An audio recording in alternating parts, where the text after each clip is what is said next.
বাংলোয় চলো মংলাদা, এক্ষুনি এক্ষুনি চলো।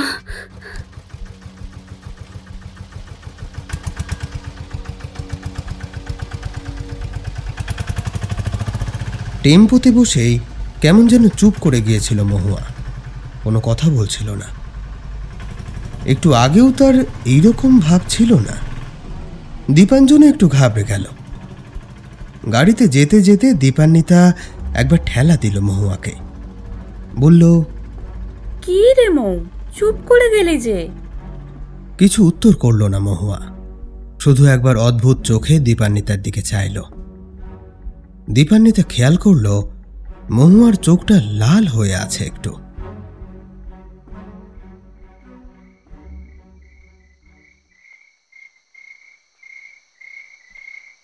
বাংলোতে পৌঁছে মংলাদাকে ছেড়ে দেওয়ার আগে দীপান্বিতা বলল, কাল একটু সকাল সকাল চলে এসো, কাল জঙ্গলের ভেতরের দিকটায় যাব।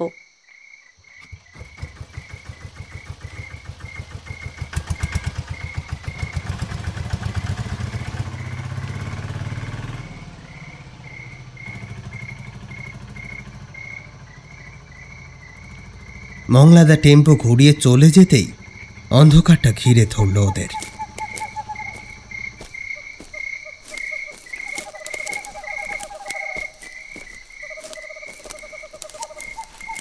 মেন গেট থেকে বারান্দা অবধি মোড়াম বিছানো রাস্তা। ওরা হেঁটে যাচ্ছিল সেই রাস্তা ধরে বাংলোর দিকে। এমন সময় মহুয়া হঠাৎ দাঁড়িয়ে পড়ল। বাকিরা তো অবাক। দীপাঞ্জন জিজ্ঞেস করল, এই কি রে, কি হলো? একটু অস্বাভাবিক গলায় মহুয়ার সামনের দিকে আঙুল তুলে একটা বিশেষ জায়গায় নির্দেশ করে বলল, লোকটা। কিন্তু সামনে বা আশেপাশে কাউকেই দেখতে পেল না ওরা। ছোটবেলা থেকেই দীপান্বিতার আই সাইট খুব শার্প। তার দেখার ভুল হবে এমনটা হতেই পারে না। তাছাড়া দীপাঞ্জনও তো কিছু খুঁজে পেল না। দীপান্বিতা এবার একটা কড়া ধমক দিল মহুয়াকে। আহ, কোথায় কে? ভুল দেখছিস নাকি? খানিকক্ষণ চুপ থেকে মহুয়া সেই একই গলায় শুধু বলল,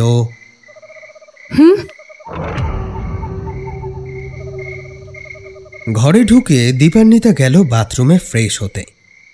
ঢোকার সময় সে দেখে গেল মহুয়া শটান শুয়ে পড়েছে ওর বিছানায়। ডান হাতটা উল্টো করে কপালে রেখেছে সে। সারাদিন অনেক ধকল গিয়েছিল, ফলে স্নান টান করে বাথরুম থেকে বেরোতে বেশ একটু সময় লেগে গেল দীপান্বিতার। সে বেরিয়ে দেখল মহুয়া তখনও সেই একইভাবে শুয়ে রয়েছে। কেন যেন একটু সন্দেহ হলো তার। কাছে গিয়ে জিজ্ঞেস করল, কি রে মৌ, স্নান করতে যাবি না? মহুয়া বিন্দু মাত্র না নড়ে চড়ে সেই অদ্ভুত গলায় উত্তর দিল, না রে, শরীরটা ভালো লাগছে না। দীপান্বিতা তার ডান হাতের চেটোর উল্টো পিঠটা মহুয়ার কপালে রাখল। যা ভেবেছি তাই, গাটা বেশ গরম হয়েছে কিন্তু। চোখ বুজে রেখেছিল মহুয়া। জোর করে মাথা থেকে ওর হাতটা সরিয়ে ডান চোখের নিচের পাতাটা টেনে ধরল দীপান্বিতা। আর মোমবাতির অল্প আলোয় ওর চোখ দুটোকে দেখে বেশ খানিকটা চমকে গেল। দুটো চোখই ইতিমধ্যে ভালো রকম লাল হয়ে গিয়েছে। কি রে, হলোটা কি তোর? শরীরটা ভালো না রে। বেজায় চিন্তায় পড়ল দীপান্বিতা। বিদেশ বিভুইয়ে এসে এ কি বিপদে পড়া গেল। এখানে বলে রাখা ভালো যে সেকালে ওই অঞ্চলে যাতায়াতের অবস্থা আজকালকার মতো এত ভালো ছিল না। চাইলেই চট করে হাসপাতাল, নার্সিংহোম, অ্যাম্বুলেন্স ইত্যাদি পাওয়া ছিল ভারী মুশকিল। তার উপর জায়গাটা পুরুলিয়ার এক প্রান্তে, অযোধ্যা পাহাড়ের কোলে। তখনকার দিনের নিরিখে শহুরে সুযোগ সুবিধার বাইরের এলাকা। এখানে কেউ সেরকম অসুস্থ হয়ে পড়া মানে ভোগান্তির এক শেষ। দীপান্বিতার কাছে একটা ফার্স্ট এইড বক্স সব সময় থাকত। সেখান থেকে একটা ক্যালপল বার করে রাখল। কিন্তু মুশকিল হলো খালি পেটে তো আর ওষুধটা খাওয়ানো যায় না। তাই সে তড়িঘড়ি বাইরে বেরিয়ে রেংতার উদ্দেশ্যে একটা হাঁক পেড়ে বলল, রেংতা, এই রেংতা, তাড়াতাড়ি আমাদের খাবার বেড়ে দাও তো। রেংতাও চটপটে লোক, আধ ঘন্টার মধ্যেই খাবার প্রস্তুত করে দিল সে। এই এতক্ষণ ধরে মহুয়া কিন্তু মুখে রাটাও কাটেনি, একই রকমভাবে মাথায় হাত দিয়ে শুয়েছিল সে। সে রাতে মহুয়া খেলো খুব কম। ওরা ভাবল বুঝি সন্ধেবেলা অতটা ঘুগনি খেয়েছে বলে খিদে নেই। তো রেংতার বানানো ঝাল ঝাল ডিমের ঝোল আর ভাত খেয়ে যখন ওরা আঁচিয়ে উঠল তখনই বাজে প্রায় রাত 10টা। সে রাতে শীতও পড়েছিল জব্বর, দিব্যি ঠান্ডা ফুরফুরে হাওয়া দিচ্ছিল। তারা খেয়ে দিয়ে চাদর টাদর জড়িয়ে বাংলোর সামনের বারান্দায় বসলো আড্ডা দিতে। আর তার একটু পরেই একটা অদ্ভুত ঘটনা ঘটে গেল, যা ওই শীতের রাতেও সকলের ঘাম ছুটিয়ে দিয়েছিল। সকলে বসে বসে গল্প করছে, মানে দীপান্বিতা, মহুয়া, দীপাঞ্জন আর রেংতা। কথা অবশ্য তারা তিনজনেই বলছিল। মহুয়া চুপ করে বসে ঝিমোচ্ছিল। ইতিমধ্যেই ক্যালপলটা খাইয়ে দিয়েছে দীপান্বিতা। আজকে রাতের মতো নিশ্চিন্ত। পরের দিন সকালে মংলাদা এলে বড়াভূম স্টেশনের বাজারে গিয়ে একটা থার্মোমিটার কিনে আনবে তারা। বেশি বাড়াবাড়ি হলে সোজা কলকাতায় নিয়ে যাওয়া ছাড়া তো আর কোনো উপায় নেই। এই এলাকায় ডাক্তার পাওয়া আর ভগবান পাওয়া প্রায় একই ব্যাপার। বারান্দার এক কোণে একটা দোলনা ছিল, শাল কাঠের তৈরি মজবুত জিনিস। মোটা দড়ি দিয়ে বারান্দার সিলিংয়ে বাঁধা দোলনাটা। দোলনার ঠিক উল্টো দিকেই বসে ওরা আড্ডা দিচ্ছে। আলো টালো সব নিভিয়ে দিয়ে বসেছে ওরা, ফলে সামনের দিকটায় চমৎকার একটা দৃশ্য দেখা যাচ্ছে। আকাশে একটুখানি বাঁকা চাঁদ, তার অল্প আলোয় আবছায়া আর অন্ধকারে বাংলোর সামনেটা ভারী সুন্দর দেখাচ্ছে। ঠান্ডা হাওয়ার সঙ্গে বুনো ফুলের সুবাস ভেসে আসছে, আর ভেসে আসছে রাতের জঙ্গলের শব্দ। এদিকে বাতাসে শীতের কামড় কিন্তু ক্রমেই বেড়ে উঠছিল। তাদের প্রত্যেকের গায়ে মোটা চাদর, সকলে গুটিসুটি মেরে বসে আছে। বেশ একটা ঠান্ডা ঠান্ডা পরিবেশ। রেংতা ওদের গ্রামের কথা বলছিল, ওর ছেলেবেলার গল্প শোনাচ্ছিল। তা সে মিলিয়া দিন আগেকার কথা, সে বাইরেও কষায় ঠান্ডা পড়েছিল বটে।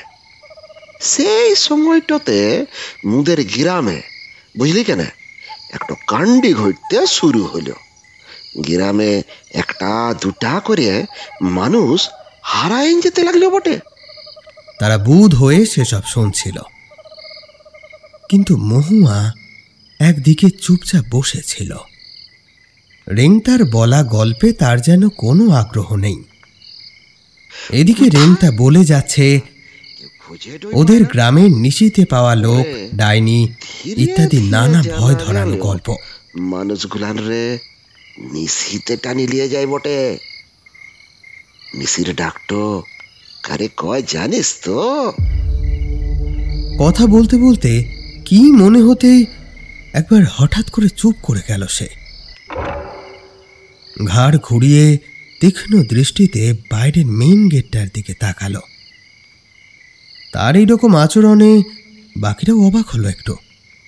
দীপান্বিতা বলল, কি হলো গো রেংতা, চুপ করে গেলে যে? রেংতা সামান্য ভয় পাওয়া গলায় বলল, ওটা কি বেটে? কোথায় কে? কার কথা বলছো? এ দরজা খুলে না ঢুকলো কেডা? একবার তো দেখলুম মনে হলো, আর তো দেখতে পেলুম নি।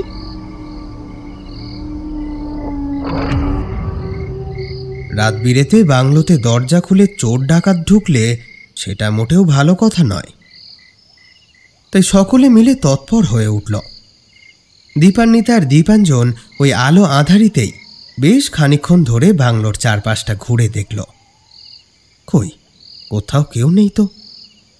চারপাশ দেখে টেখে আবারও চাদর মুড়ি দিয়ে বসলো ওরা। রিংতা ফের শুরু করলো গল্প। কোথায় যে যায় তারা কেউ খুঁজে টই পায় না। পরে এমন সময় ধীরে ধীরে গায়ের চাদরটা খুলে সোজা হয়ে উঠে বসলো মহুয়া। তার চোখ দুটো বড় বড় হয়ে গিয়েছে, ঘন ঘন নিঃশ্বাস পড়ছে। আঙুল তুলে একটা দিকে নির্দেশ করে বলল,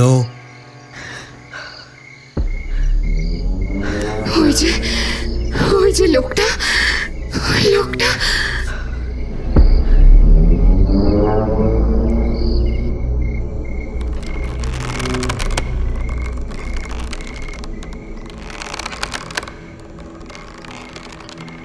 মহুয়া আঙুল তুলেছে সেই দোলনাটার দিকে। বাকিরাও ওর দৃষ্টি অনুসরণ করে ঘাড় ঘোরালো। আলো আধারিতে ওরা দেখল দোলনাটা যেন অল্প অল্প দুলছে, আর তাতে বসে আছে অন্ধকার রঙের একটা লোক।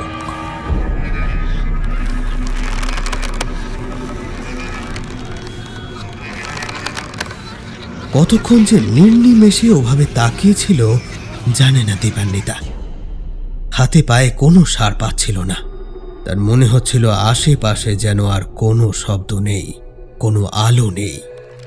এই বিশ্ব চরাচরে আর কোথাও কিচ্ছুটি নেই। হাওয়াটাও থেমে গিয়েছে যেন। দোলনার সেই ক্যাচ ক্যাচ শব্দ ছাড়া চারিদিকে বধির করে দেওয়ার মতো স্তব্ধতা। ইতিমধ্যেই একটা মেঘ এসে চাঁদটাকে একবার ঢেকে দিয়ে ফের সরে যেতেই তারা স্পষ্ট দেখল যে সেই লোকটার অবয়ব যেন আস্তে আস্তে জমাট বেঁধে আরো স্পষ্ট হয়ে ফুটে উঠেছে। আর যেন কতকাল ধরেই সে মানুষটা দোলনায় দুলছে তো দুলেই চলেছে। আধো অন্ধকারেও মানুষটার রোগা শরীরটা তারা স্পষ্ট দেখতে পাচ্ছিল। সেই বধির স্তব্ধতা ছাড়িয়ে সব ছাপিয়ে চোখের সামনে ফুটে উঠছে সেই মানুষের বুকের বাঁ দিকের সেই কাঁটা দাগটা। তার ওই জ্বলন্ত চোখ দুটো ভয় ধরিয়ে দিচ্ছে সকলের প্রাণে। অন্ধকারের লোকটা তাকিয়ে আছে তাদেরই দিকে।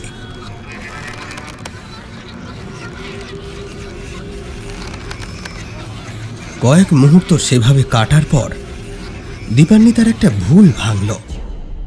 ওই অন্ধকারের লোকটা সকলকে দেখছে না, সে তাকিয়ে আছে শুধুমাত্র মহুয়ার দিকে। মনের ভয়টা ওদের এবার আরো বাড়ল। ওদিকে মহুয়া ঠকঠক করে কাঁপতে আরম্ভ করেছে। ওদেরও হাত পা সরছে না ভয়। রিংতা কি করছে দেখতে পাচ্ছে না, শুধু শোনা যাচ্ছে দুর্বোধ্য সাঁওতালি ভাষায় সে কি সব যেন বলে চলেছে।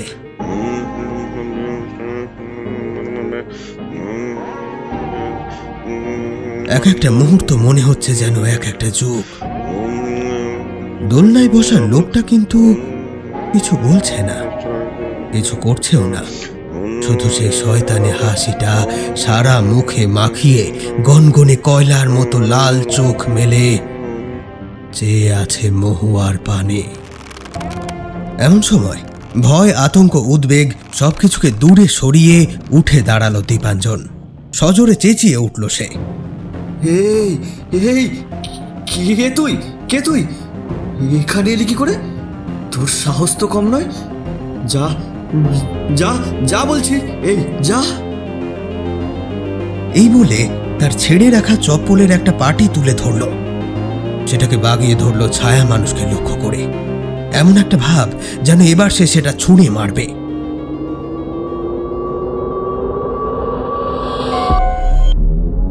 আর তারপরেই ঘটল ম্যাজিক। হঠাৎ যেন লোকটার সারা দেহ গুঁড়ো গুঁড়ো হয়ে গিয়ে সেই আধো আধারির মধ্যে মিশে গেল।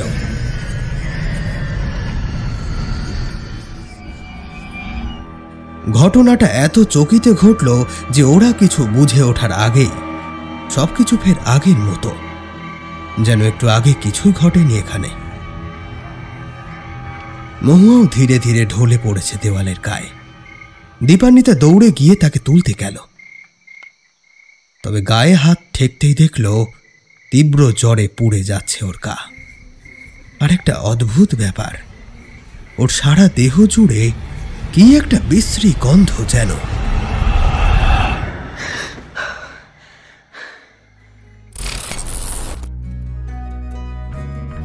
নমস্কার, আমি অয়ন।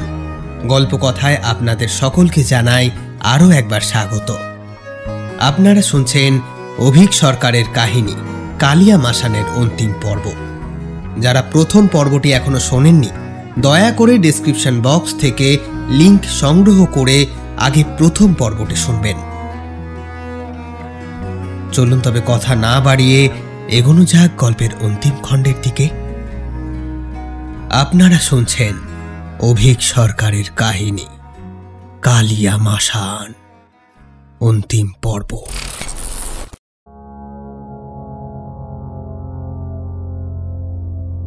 রাত বাড়ার সঙ্গে সঙ্গে মহুয়ার জ্বরের দমকটা বাড়ল। সে এক ভয়ানক বেহুশ করে দেওয়া প্রবল জ্বর। ওদের পরিকল্পনা ছিল পরের দিনই মহুয়াকে যেভাবে হোক কলকাতায় নিয়ে যাওয়ার। এখানে থাকলেই জ্বর বেড়ে আরো বাজে দিকে গড়াবে ব্যাপারটা। তাছাড়া দীপাঞ্জন আর দীপান্বিতার এখন আর এই জায়গাটা তেমন ভালো লাগছে না। কয়েকটা ঘটনা যেন এই জায়গার সমস্ত প্রাকৃতিক সৌন্দর্য, সমস্ত ভাব, সমস্ত অনুভূতিকে বিষাক্ত করে তুলেছে। তারা এখন চাইছে যত তাড়াতাড়ি সম্ভব এই ভুতুড়ে জায়গা ছেড়ে কলকাতায় পালাতে।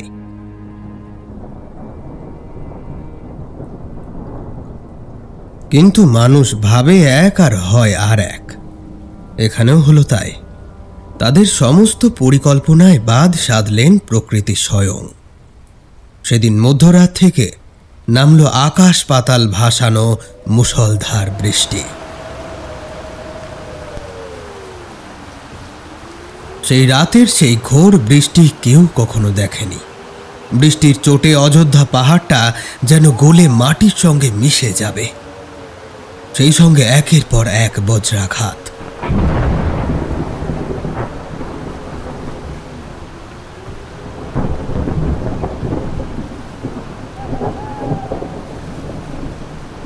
দীপান্বিতারা জানলা দিয়ে দেখল বাইরে বইছে শো শো শব্দে হাওয়া। জানলাটার বাইরে বারান্দার ওপারে কে যেন মোটা পর্দা ঝুলিয়ে রেখেছে। এমনই অবিশ্রান্ত সেই জলধারা। মনে হচ্ছে বাংলোটার ছাদে কেউ যেন পুরো পাঞ্চেত ড্যামটাই খুলে উপুর করে ঢেলে দিয়েছে। নেহাত ব্রিটিশ আমলের বানানো বাংলো, নইলে সেই ভয়াবহ দুর্যোগের রাতে বাংলো শুদ্ধ তারাও হয়তো ভেসে যেত।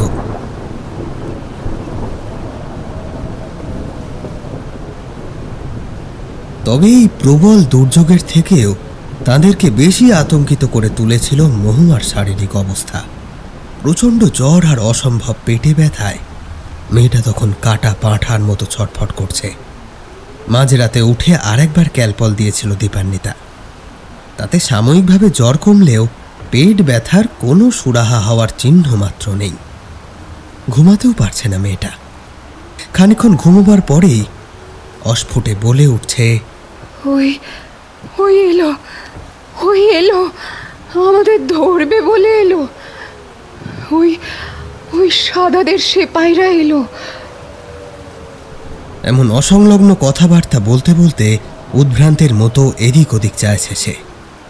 এসব দেখে শুনে টেনশনে যেন এবার দীপান্বিতাই অসুস্থ হয়ে পড়বে। এই অজানা অচেনা জায়গায় কিছু একটা হয়ে গেলে বিশ্বনাথ কাকুর কাছে গিয়ে মুখ দেখাবে কি করে? এই সমস্ত পাগল করে দেওয়া চিন্তায় দীপান্বিতার মাথাটাও যেন ভোঁতা হয়ে যাচ্ছে। তার উপর সেই বিশ্রী মরা পচা গন্ধটা এখন আরও বেড়েছে। পেটের ভাত উঠে আসার জোগাড়। দীপাঞ্জনও সেদিন ওদের ঘরেই শুয়েছিল। দিদিকে ছেড়ে এক ফোঁটাও এদিক ওদিক নড়েনি ছেলেটা। ঠায় বসেছিল দরজার কাছে।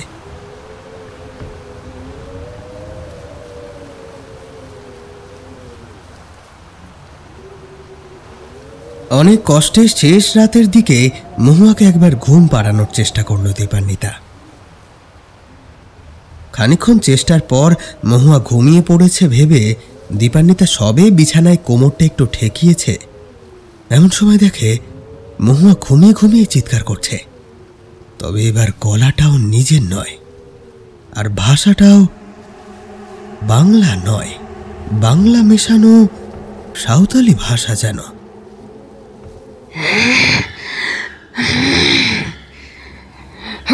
কারা এলো বটে, কারা এলো? আরে আরে কুড়াল বার কর কিনে। ওরা ওরা সাদাদের সিপাইটো আছে। ওরে কে কোথায় আছিস? দৌড়ে আয় কিনে, দৌড়ে আয়। উরে মরদের বাচ্চারা, আন টাঙ্গি, মার ওদের, মার। ধর্মর করে উঠে বসল দীপান্বিতা। সে দেখল দীপাঞ্জন উঠে বসেছে। তৎক্ষণাৎ মহুয়ার বিছানায় গিয়ে ওকে চেপে ধরতেই দীপান্বিতার হাত দুটো যেন সঙ্গে সঙ্গে জ্বলে গেল। তীব্র জ্বরে মহুয়ার সারা দেহ পুড়ে যাচ্ছে, আগুনের মতো গরম। আর ঠিক তখনই হঠাৎ করে কি যেন একটা হয়ে গেল। কেউ যেন একটা অদৃশ্য বর্ষা চালিয়ে দিল মহুয়ার পেট বরাবর। কোঁকিয়ে উঠে তার সমগ্র শরীর কাঁপতে লাগলো।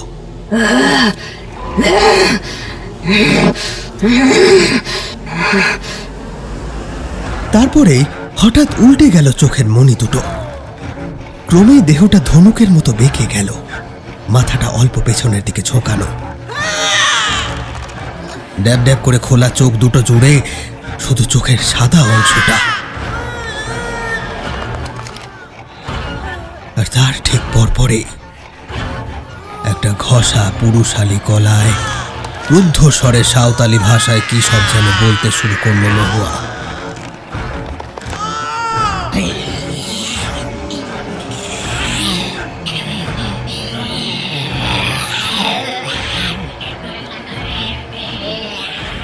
সেই গলা শুনে ওদের শির দাঁড়া দিয়ে ভয়ের একটা ঠান্ডা স্রোত নেমে গেল যেন।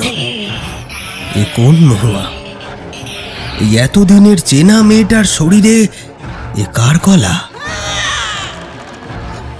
মহুয়া তখন ওর পা দুটো বিছানায় আঁচড়াচ্ছে কাটা পাঁঠার মতো।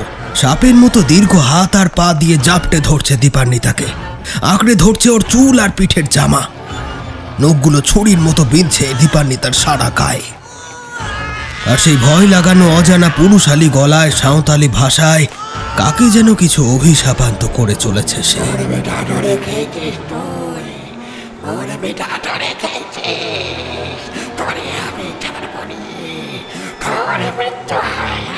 দীপান্বিতা বুঝতে পারছে না যে তার এই সময় কি করা উচিত।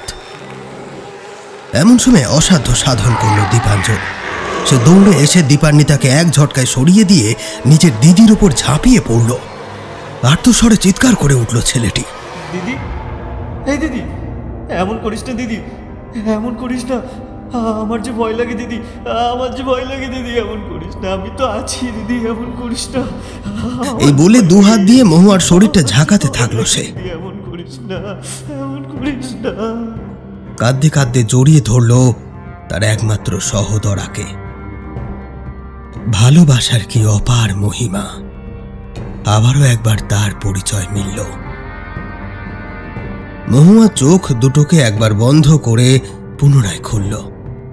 দেখা গেল ওর চোখের মণি আবার সস্থানে। সেই লাল লাল জ্বর চোখ মেলে মাত্র একবার দীপাঞ্জনের দিকে চাইল সে। আর তার কিছুক্ষণের মধ্যেই গভীর ঘুমে ঢলে পড়ল মেয়েটা।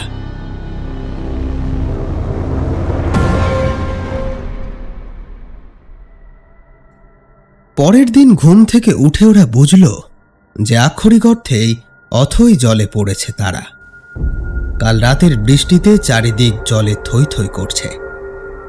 বারান্দায় দাঁড়ালে দেখা যায় গতকালের দুর্যোগে অযোধ্যা পাহাড়ের জঙ্গলের কি উথাল পাথাল অবস্থাটাই না হয়েছে। আকাশ যদিও এখন পরিষ্কার, কিন্তু বাতাসে শীতের কামড়টা এই এক রাতেই যেন বড় তীব্র হয়ে উঠেছে। রেশন যা এনেছে তাতে হয়তো আরো দিন দুয়েক চলে যাবে, কিন্তু কথা হচ্ছে এই অবস্থায় মহুয়াকে নিয়ে বড়াভূম স্টেশন অবধি পৌঁছবে কি করে? সকালবেলা মহুয়াকে তুলতে গিয়ে দেখে এক রাত্রেই মেয়েটার শরীর যেন ভেঙে পড়েছে। আরো নিঃসাড় আর নির্জীব ঘোলাটে দুই চোখে ফেলফেলে দৃষ্টি, রুক্ষ সূক্ষ্ম চুলগুলো উঠছে পাগলির মতো। এই এক রাতেই অমন চাপা কলির মতো আঙুলগুলো শুকিয়ে কালো দড়ির মতো হয়ে গিয়েছে। দেখলে মনে হচ্ছে যেন চাপ চাপ কাল শিটে পড়েছে দুই হাত জুড়ে। অমন সুন্দর হাত দুটোর দিকে এখন চাইতে ভয় করছে দীপান্বিতার। সকালে মহুয়াকে অতি কষ্টে একটা ব্রেড জ্যাম খাইয়েছিল। মেয়েটার মুখের দিকে তাকানো যাচ্ছে না। জ্বর কষ্ট এসব বাদ দিয়েও বোঝা যাচ্ছিল যে পেটের অসহ্য ব্যথাটা পাগল করে তুলেছে ওকে। ওর গায়ে আর কষ্ট সহ্য করার মতো কোনো শক্তিই অবশিষ্ট নেই।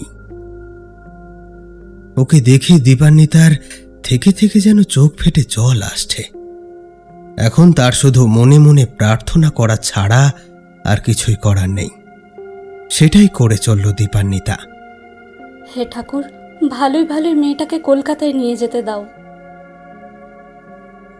কিন্তু কথাটা যেন ঠাকুরের কাছে পৌঁছালোই না।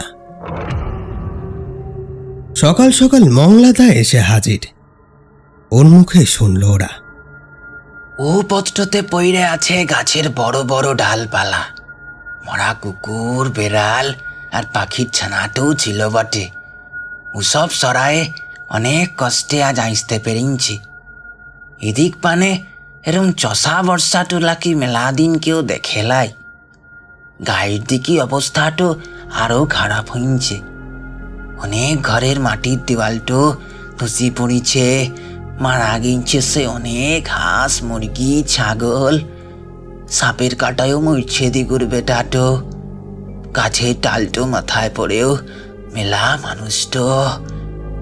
হ্যাঁ, এখনো মেলা জায়গাটোতেই জলটো জমে আছে। দীপাঞ্জন ব্রেকফাস্টের নামে নাকে মুখে দুটো গুঁজেই মংলাদাকে নিয়ে বেরিয়ে গেল বড়াভূম স্টেশনের দিকে।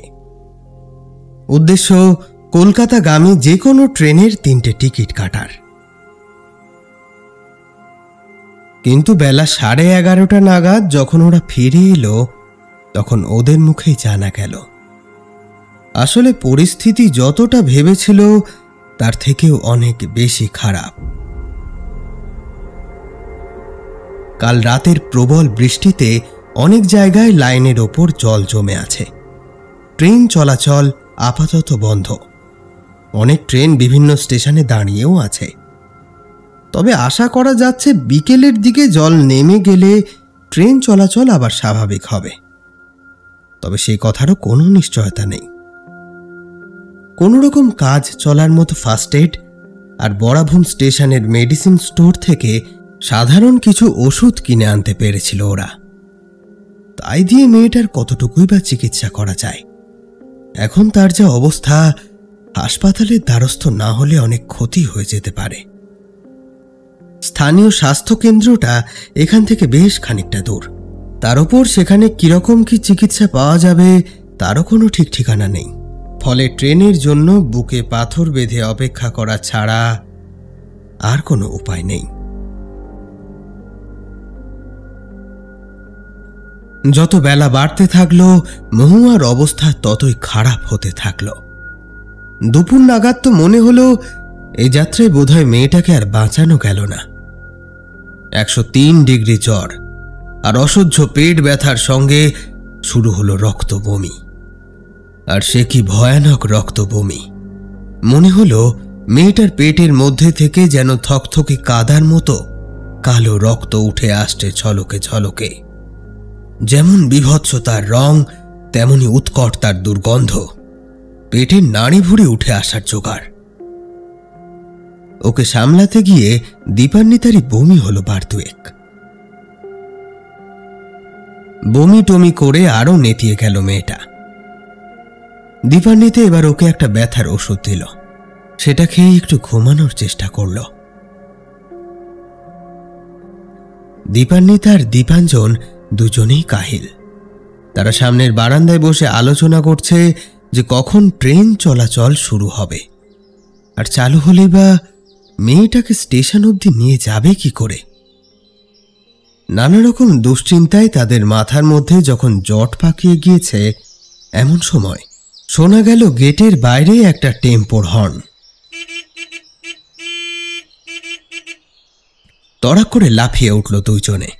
এ শব্দ তাদের পরিচিত, তবে সেই সাথেই অবাকও হলো বিস্তর। এই এত বৃষ্টির পরেও এরকম অবস্থার মধ্যে লোকটা এলো কি করে? বাংলোর দরজায় এসে দাঁড়িয়েছে বুধনদা। দুবন্ত মানুষ যেভাবে খড়কুটো আঁকড়ে ধরে, ঠিক সেইভাবে দীপান্বিতা আর দীপাঞ্জন প্রায় পড়িমড়ি করে দৌড়ে গেল গেটের দিকে। আর গিয়েই দেখল বুধনদা একা আসেনি। এই ঘোর সংকটের সময় সে সঙ্গে করে নিয়ে এসেছে আরো দুইজনকে। সে দুজনেই অবশ্য এখানকার লোক, পরনে যদিও বাহারি শহুরে পোশাক। দেখলেই বোঝা যায় যে তারা কলকাতার আদব কায়দায় অভ্যস্ত। তাদের দেখে বেজায় অবাক হলো দীপান্বিতা, সেই সঙ্গে বিব্রতও হলো। মহুয়ার এই অবস্থায় এখন কোনো গেস্টদের আপ্যায়ন করার কথা সে তো ভাবতেই পারছে না। তাছাড়া এত সব বৃষ্টি বাদল পেরিয়ে এখানে ওরা এলো কি করে, কিভাবেই বা এলো? তবে দীপাঞ্জন কিন্তু অবাক হয়নি, উল্টে সেই লোক দুটোকে দেখে সে দৌড়ে গেল। তাদের একজনের গলা জড়িয়ে ধরল সে।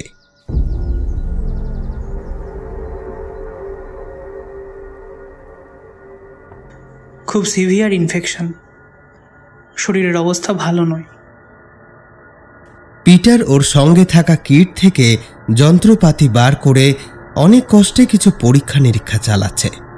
আর সেই সমস্ত পরীক্ষার ফলাফল দেখেই কপালে গভীর ভাঁজ ফুটে উঠছে তার। পিটার অর্থাৎ পিটার হেমব্রম। পিটার হেমব্রম হল জোশুয়া হেমব্রমের দাদা। এই জোশুয়া হেমব্রমই হল দীপাঞ্জনের সেই ঘনিষ্ঠ বন্ধু, যার বাবার তদারকিতেই ওরা এই ফরেস্ট বাংলোতে থাকার অনুমতি পেয়েছিল। সর্বোপরি যে বন্ধুর কথা শুনে দীপাঞ্জন এই পুরুলিয়ায় আসার প্ল্যান করে, তার সেই বন্ধু আর বন্ধুর দাদাই হল বুধনদার সঙ্গে আসা সেই দুইজন। আসলে জোশুয়ার দেশের বাড়ি বা গ্রামের বাড়ি হল বুধনদার গায়ে। পরীক্ষার পরে সেও দেশের বাড়িতে এসেছিল, আর সে জানত তার বন্ধু দীপাঞ্জন কোথায় আছে। তার সুপারিশেই তো দীপাঞ্জনরা এই ফরেস্ট বাংলোয় আছে। ওদিকে উইকেন্ড বলে তার দাদাও এসেছিল ভাইয়ের সঙ্গে দেশের বাড়িতে সময় কাটাতে। আর গতকাল রাতের দুর্যোগের সাক্ষী তো সকলেই। গ্রামে গঞ্জে সবাই সবার খবর রাখে, ফলে দুপুরের দিকে জল একটু সরতেই জোশুয়া যখন জানল বুধনদা টেম্পো নিয়ে ফরেস্ট বাংলোর দিকে রওনা হচ্ছে, তখন সে আর ওর দাদা বুধনদার সঙ্গে রওনা দিল। ওদের গ্রাম থেকে এই ফরেস্ট বাংলো প্রায় 2 ঘন্টার রাস্তা, কিন্তু সেটা আজকে পেরোতে ওদের সময় লেগেছে 5 ঘন্টারও কিছু বেশি। বুধনদার সঙ্গে এই অনাহুত 2 অতিথিকে দেখে দীপান্বিতা প্রথমে একটু বিব্রত হলেও পরে যখন সে জোশুয়ার মুখে জানতে পারল যে পিটার হেমব্রম অর্থাৎ জোশুয়ার দাদা কলকাতার আরজি করে ডাক্তারি পড়ত, এই সবে পাশ করেছে, তখন দীপান্বিতা যেন হাতে চাঁদ পেল। গত 2 দিনের সমস্ত ঘটনা সে পিটার হেমব্রমকে খুলে বলল। তাছাড়া গতকাল রাতের সেই অদ্ভুত অভিজ্ঞতার কথা রেংতা বুধনদাদের জানালো। সবটা শুনে ওরা বিচলিত হয়ে উঠল। এরকম একটা দুর্যোগের পর পথে ঘাটে পিটারের ডাক্তারির প্রয়োজন হতে পারে, সেই কথা ভেবেই সে বাড়ি থেকে বেরোনোর সময় তার মেডিকেল কিটটা সঙ্গে রেখেছিল। এখন সেটার সাহায্যেই মহুয়ার পরীক্ষা নিরীক্ষা চালাচ্ছে। ওর কপালের গভীর ভাঁজ দেখে বোঝাই যায় পরিস্থিতি খুব একটা সুবিধের দিকে এগোচ্ছে না। তাই দীপান্বিতাকে আলাদা করে নিয়ে গিয়ে পিটার বলল, খুব সিভিয়ার ইনফেকশন, শরীরের অবস্থা ভালো নয়, হার্টবিট 100-র উপরে, ব্লাড প্রেশারও 60/40, যে কোনো মুহূর্তে কার্ডিয়াক অ্যারেস্ট হয়ে যেতে পারে। কিন্তু এই বলে ভ্রুকুচকে কি যেন একটা ভাবতে লাগলো পিটার। কিন্তু কি? তার সঙ্গে আমার আরও কিছু একটা মনে হচ্ছে, যেটা ঠিক ধরতে পারছি না। আরও বেশ কিছু টেস্ট দরকার, যেগুলো কলকাতার ফ্যাসিলিটি ছাড়া করানো অসম্ভব। আর আমার সিনিয়রকে একবার আনতে পারলে ভালো হতো। জশুয়াকে একটু কাছেই এক জায়গায় পাঠাচ্ছি, কয়েকটা জিনিস আনানোর দরকার।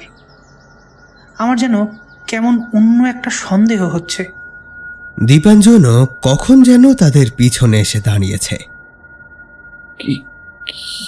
কি সন্দেহ পিটারদা? পিটার প্রথমে কিছু বলে না, অযোধ্যা পাহাড়ের দিকে গম্ভীরভাবে চেয়ে থাকে।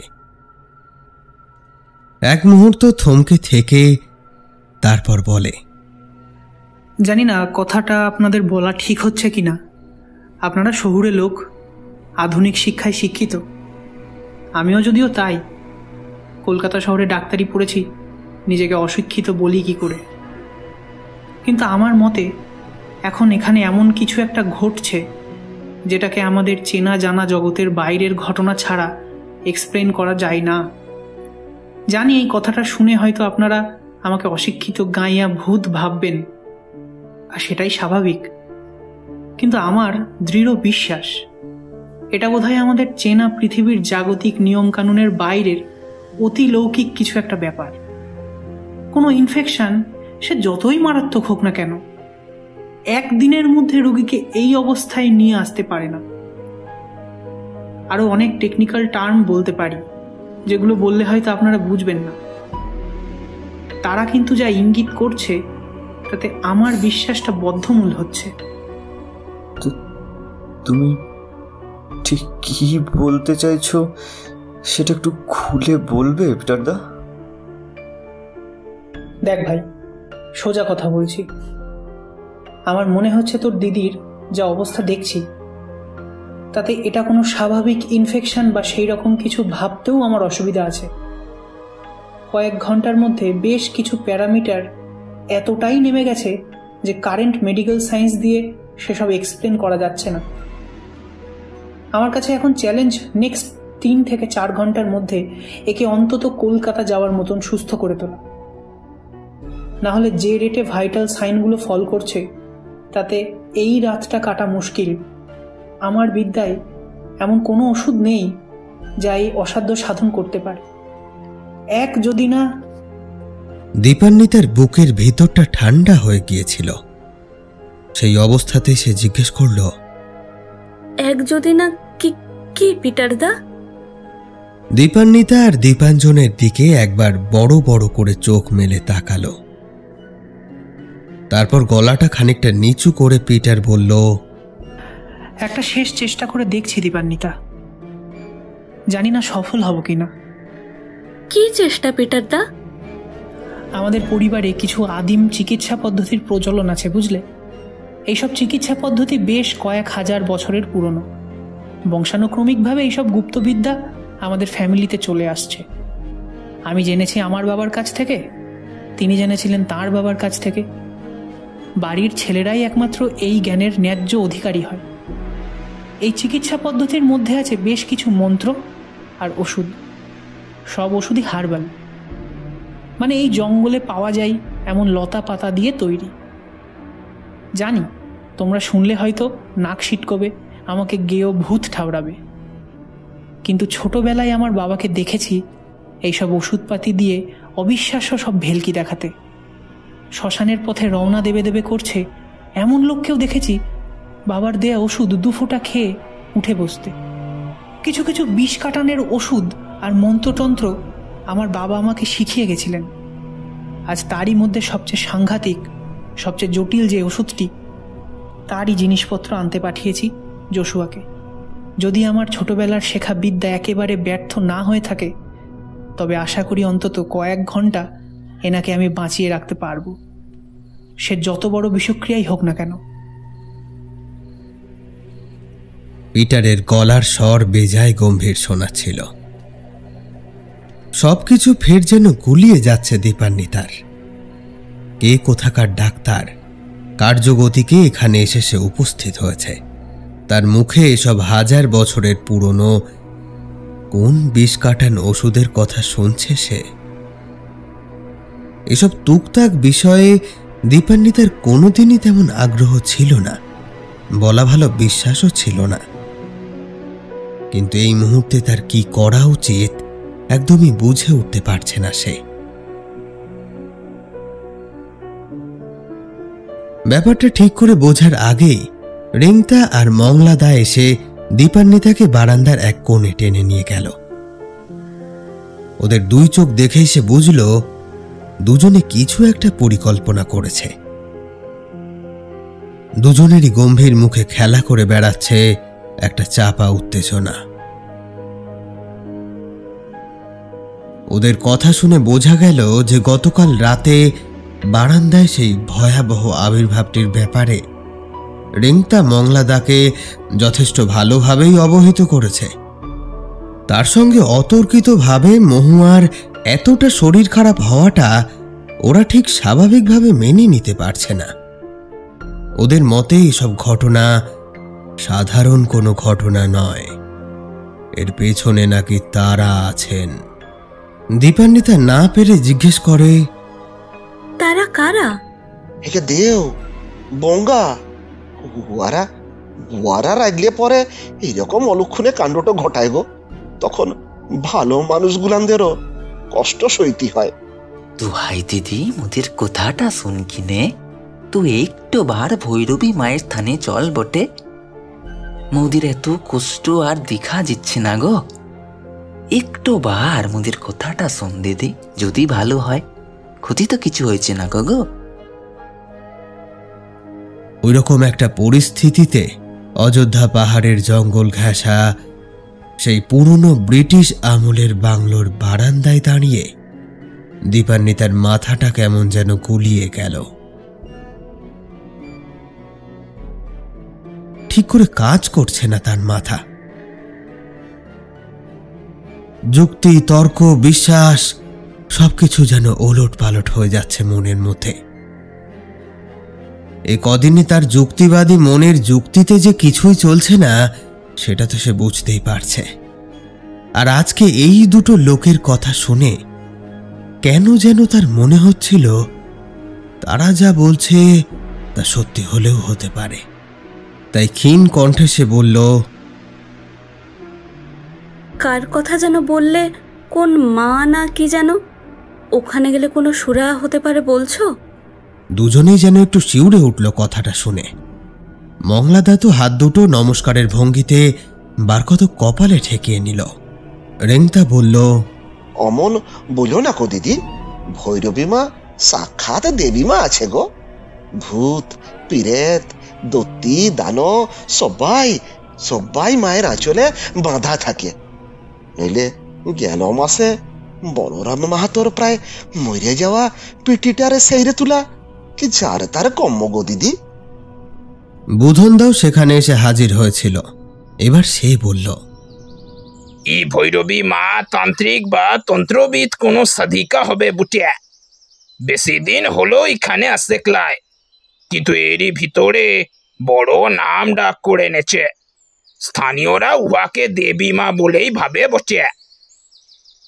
অর্থাৎ এখানকার লোকেদের দৃঢ় বিশ্বাস মা বিশেষ দৈব শক্তির অধিকারী। তার কাছে গিয়ে কেঁদে পড়লে কিছু না কিছু ব্যবস্থা একটা হয়েই যাবে।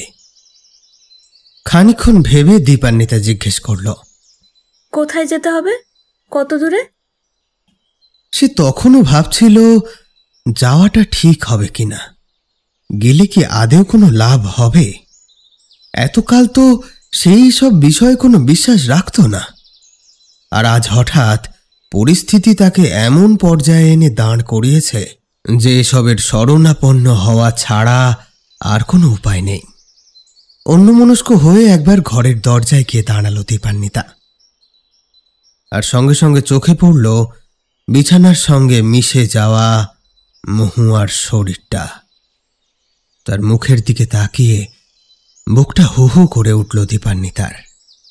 না, আর ভাবল না সে। রেংতা আর দীপাঞ্জনকে মহুয়ার কাছে রেখে দীপান্বিতা বুধান্দা আর মংলার সঙ্গে বেরিয়ে পড়ল।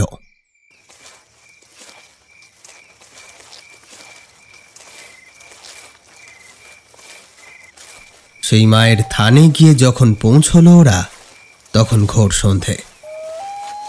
দীপান্বিতা কি করে যে সেই ঘুরঘুরটে অন্ধকারের মধ্যে বন বাদার পেরিয়ে ভৈরবী মায়ের কাছে পৌঁছল, তা সত্যিই এক বিস্ময়কর ব্যাপার।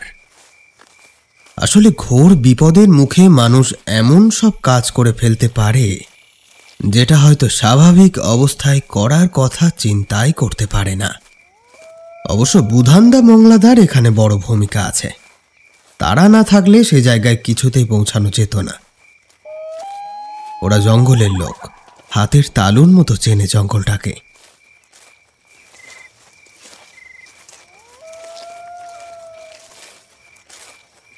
শেষমেশ যেখানে এসে ওরা উপস্থিত হল, সেটা অযোধ্যা পাহাড়ের এক পাদদেশ। একটা ছোট শুঁড়ি পথে হাঁচর পাচর করে উঠে এসে দীপান্বিতা দেখল একটা বেশ বড় চাতাল, আর তার সামনে একটা ছোট্ট গুহা মতো। সঙ্গী দুজনের প্রণামের ঘটা দেখে সে বুঝল এইটাই ভৈরবী মায়ের আস্তানা। সেখানে দাঁড়িয়েই মংলাদা এবং বুধান্দা কিছুক্ষণ ডাকাডাকি করল। মা আছো নাকি? মা গো, আছো নাকি মা? আছিস নাকি মা? আরে তোমার সন্তানেরা এইছে, বড় বিপদে পড়ে এইছে। রক্ষে করো মা, রক্ষে করো। রক্ষা করবি লাই রে মা। মিনিট খানেকের মাথায় গুহার মুখে এসে দাঁড়ালেন তিনি। সঙ্গে সঙ্গে বুধান্দা আর মংলাদা সাষ্টাঙ্গে প্রণিপাত করল। বুধান্দা বলল, মারে মুরা জানি বটে রেতের বেলা তোর কাছে আসা মানা আছে, তবু কিছু করার লাই মা। আমাদের ভীষণ বিপদে পড়ি আইসতি হলে মা। মারে তোমাদের ক্ষমা কইরে দেখিনে, এ নির্দোষ মায়াডার লগে মুদের এই রাতের বেলাটা এখানে আসতি হলো বটে। তোর এই পিটির ঘোর বিপদ তো হইছে রে মা, ঘোর বিপদ তো হইছে। ওরে তো বাঁচাইন দেখিনে, বাঁচাইন দে। দীপান্বিতাকে নিয়ে আসতে তারা বাধ্য হয়েছে। একটা নির্দোষ মানুষের প্রাণ বাঁচানোর জন্যেই তারা এই নিয়ম ভেঙেছে। এই ব্যাপারটাই বারবার বুঝিয়ে বলতে লাগলো ভৈরবী মাকে। দীপান্বিতা ভৈরবী মায়ের দিকে এক দৃষ্টে চেয়েছিল। ওনাকে দেখেই বোঝা যায় উনি এদিককার লোক নন। উচ্চতায় খুব বেশি হলে 5 ফুটের একটু ওপরে, দোহারা চেহারা, পরনে গেরুয়া শাড়ি, মাথায় এক ঢাল চুল জট বেঁধে আছে। তবে দীপান্বিতাকে সবচেয়ে বেশি যেটা আকর্ষণ করল সেটা হচ্ছে ওনার মুখশ্রী। একটা অদ্ভুত প্রশান্তি ছেয়ে আছে সারা মুখে। সেখানে কোনো কষ্ট, কোনো দুঃখ, কোনো চিন্তা বা উদ্বেগ কিছুরই চিহ্ন নেই।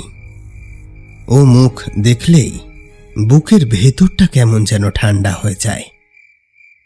বুধান্দা আর মংলাদার সমস্ত কথা শুনে টুনে হাতের ইঙ্গিতে ভৈরবী মা সকলকে ভেতরে আসতে বললেন। সকলে ওনার পিছু পিছু মাথা নিচু করে গুহার মধ্যে ঢুকে পড়ল।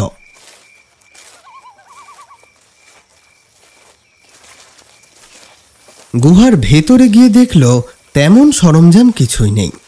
একটা বড় মাটির প্রদীপ জ্বলছে এক পাশে, আর এক পাশে একটা মাটির কলসি, বোধহয় জল খাওয়ার জন্য। দীপান্বিতার চোখ পড়ল মেঝেতে পেতে রাখা জীর্ণ কিন্তু মস্ত বড় বাঘ ছালটার উপর। দীপান্বিতা ওদিকে তাকিয়ে আছে দেখে অল্প হাসলেন ভৈরবী মা। তারপর হিন্দিতে বললেন, वो मेरे गुरुजी का है, अमृत लोक यात्रा के पहले मुझे देकर गए हैं। उनको भी ये उनके गुरुजी से मिला था। এই বলে মাথায় হাত ঠেকালেন। আশ্চর্য কণ্ঠ তার, মোহিত হয়ে যেতে হয়। ভৈরবী মা বোধহয় দীপান্বিতার মুখের দিকে চেয়েই বুঝে নিলেন ওর মনের অবস্থাটা। ইঙ্গিতে বসতে বললেন তিনজনকে। তারপর দীপান্বিতার দিকে চেয়ে পরিষ্কার বাংলায় বললেন, ঠিক কি ঘটনা ঘটেছে একটু বিস্তারিত বলবি, কিচ্ছু বাদ দিবি না কিন্তু। দীপান্বিতা বলতে শুরু করল সেই কলেজ স্ট্রিটের ঘটনা থেকে। তারপর তাদের পুরুলিয়াতে আসা, গতকাল ঘুগনি খাওয়া এবং মহুয়ার অসুস্থ হয়ে পড়া। সবটা বলতে সময় লাগলো প্রায় 10 মিনিট। তারপর চারজনেই কিছুক্ষণ চুপচাপ বসে থাকল। নিশ্চুপ নিস্তব্ধ সেই কয়েকটা মুহূর্ত দীপান্বিতার কাছে মনে হচ্ছিল যেন অনন্ত সময়। বুধন, নৈশব্দ খান খান করে এবার গম্ভীর গলায় বলে উঠলেন ভৈরবী মা, প্রদীপটা নিভিয়ে দাও, আমি ধ্যানে বসব। আজ শুক্লা নবমী, দেখি জগন্মাতার কৃপা হয় কিনা। বুধন চুপচাপ উঠে প্রদীপটা হাতের বাতাসে নিভিয়ে দিয়ে দীপান্বিতার পাশে এসে বসল। আর এতক্ষণ যে অন্ধকারটা অনেক চেষ্টা করেও গুহাতে ঢুকতে পারছিল না, সে যেন খোঁচা খাওয়া বাঘের মতো ঝাঁপিয়ে পড়ল তাদের উপর। আশেপাশে আর কিছুই দেখতে পাওয়া যাচ্ছে না, এমনই ঘন অন্ধকার। বাইরে ঝিঁঝি পোকার আওয়াজ যেন বহুগুণ বেড়ে উঠল। তারই মধ্যে জঙ্গলের ডালপাতা ঝরার শব্দ, ভেজা মাটি থেকে উঠে আসছে জংলি সোঁদা গন্ধ। ওরা চুপচাপ বসে আছে। এমন সময় শুনল ভৈরবী মা বড় করে একটা শ্বাস নিলেন। তারপর অসম্ভব একটা গম্ভীর গলায় বলে উঠলেন, ও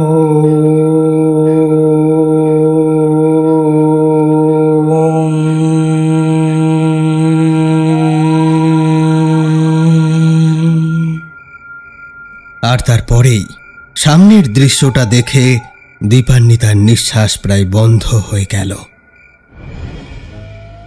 যেখানে ভৈরবী মা বসেছিলেন সেখানে মায়ের পেটের দিকে, আরো সঠিকভাবে বলতে গেলে নাভির জায়গাটায়, যেন একটা ধীর আলোর পদ্ম ফুটে উঠল। ব্যাপারটা বলতে যতটা স্বাভাবিক লাগছে, দেখলে কিন্তু অতটা স্বাভাবিক লাগার কথা নয়। পুরুলিয়ার কোনো জঙ্গলের মধ্যে এক আদিম আরণ্যক গুহা, তার মধ্যে ধ্যানরতা তন্ত্রসিদ্ধা মায়ের শরীরের ভেতর আলো জ্বলে উঠেছে। এ দৃশ্য যারা দেখেনি তারা কি এসব কথা বিশ্বাস করবে? অথচ তখনও কিছুই ঘটেনি। তাদের অবাক হওয়ার তো সবে শুরু। এরপর আলোটা আস্তে আস্তে উপরে উঠতে লাগলো। ব্যাপারটা এতটাই অস্বাভাবিক যে বলে বোঝানো যাবে না। মানুষের শরীরের ভেতরে আলো, আবার সেটা নড়াচড়াও করছে। এসব দেখে দীপান্বিতার স্বাভাবিক বোধ বুদ্ধি সব যেন ওলট পালট হয়ে যাচ্ছিল। অথচ অস্বীকার করার কোনো উপায় নেই। যা ঘটছে সবই তাদের চোখের সামনে, স্পষ্ট দেখতে পাচ্ছে তারা।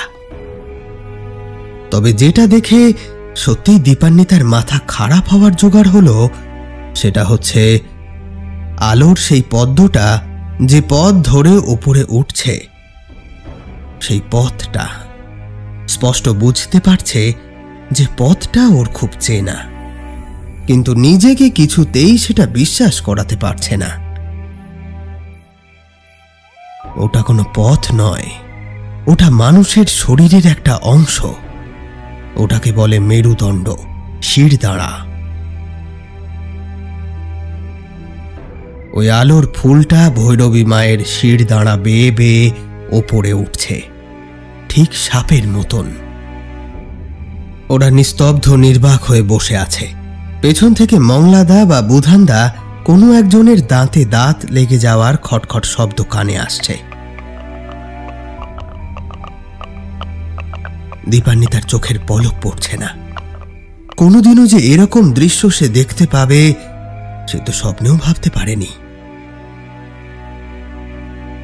এবার লক্ষ্য করল আলোর পদ্মটা যে শুধু উঠতে লাগলো তা নয়, ধীরে ধীরে আরো যেন বিকশিত হতে থাকল। এভাবে যখন সেই আলোর পদ্ম মায়ের গলার কাছাকাছি এলো, তখন এক অলৌকিক স্নিগ্ধ দ্যুতি মায়ের সারা শরীর জুড়ে খেলা করছে। সেই আলোর পিণ্ড যখন কণ্ঠার কাছাকাছি, তখন আলোয় মায়ের শরীর ঝলমল করতে থাকল। তার সঙ্গে সঙ্গে সকলে দেখল ভৈরবী মায়ের মাথার পিছনে ধীরে ধীরে ফুটে উঠছে একটা স্বচ্ছ জ্যোতির বলয়। স্নিগ্ধ জ্যোৎস্না চন্দনের আলোয় ভেসে যাচ্ছে ছোট্ট গুহাটি। সে আলোয় দেখা যাচ্ছে ভৈরবী মায়ের চোখ বন্ধ, বজ্রাসনে বসে আছেন তিনি, আর তার সারা শরীর ঘিরে খেলা করছে এক আশ্চর্য মায়াময় আলোর স্রোত। তার মুখে লেগে আছে গভীর প্রশান্ত চিত্ত ভাব। একেবারে গলার কাছ অবধি সেই আলোক পদ্ম পৌঁছতেই একটা সময় ভৈরবী মা গভীরভাবে নিঃশ্বাস ছাড়লেন, আর সেই অদ্ভুত আলোর খেলা দপ করে নিভে গেল। প্রদীপটা জ্বালিয়ে দাও। মংলাদা বা বুধানদা কেউই প্রদীপ জ্বালানোর অবস্থায় আর ছিল না। বুধানদার কোঁচুর থেকে দেশলাই নিয়ে সে কাজটা দীপান্বিতাকেই করতে হলো।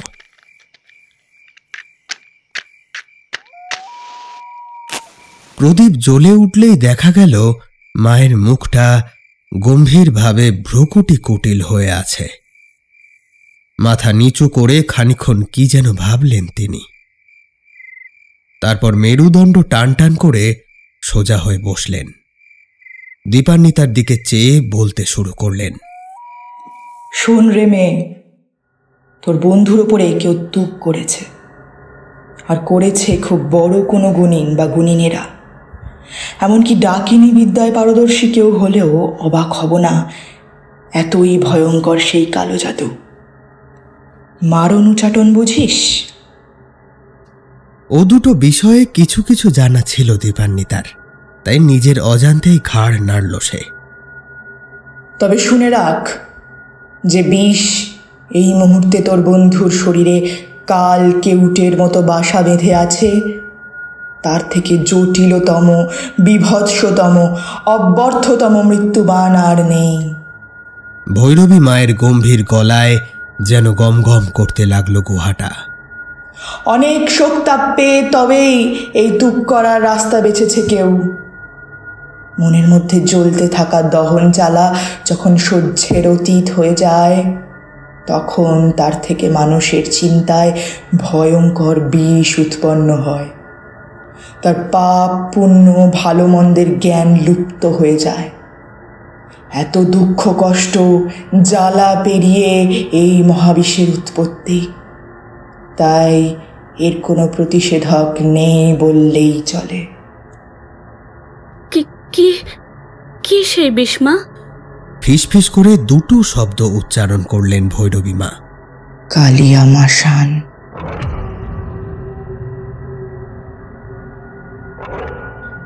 দীপান্বিতার শির দাঁড়া দিয়ে একটা ভয়ের হিমেল স্রোত খেলে গেল। আরে, এই শব্দ দুটোই তো বারবার উচ্চারণ করছিল সেই অদ্ভুত লোকটা। তখন দীপান্বিতা বোঝেনি, আজ ভৈরবী মায়ের কথা শুনে বুঝতে পারছে কোন অভিশাপ বয়ে নিয়ে এসেছে এই দুটো শব্দ তাদের জীবনে। একই রকম ধীর চাপা গলায় বলতে থাকলেন ভৈরবী মা।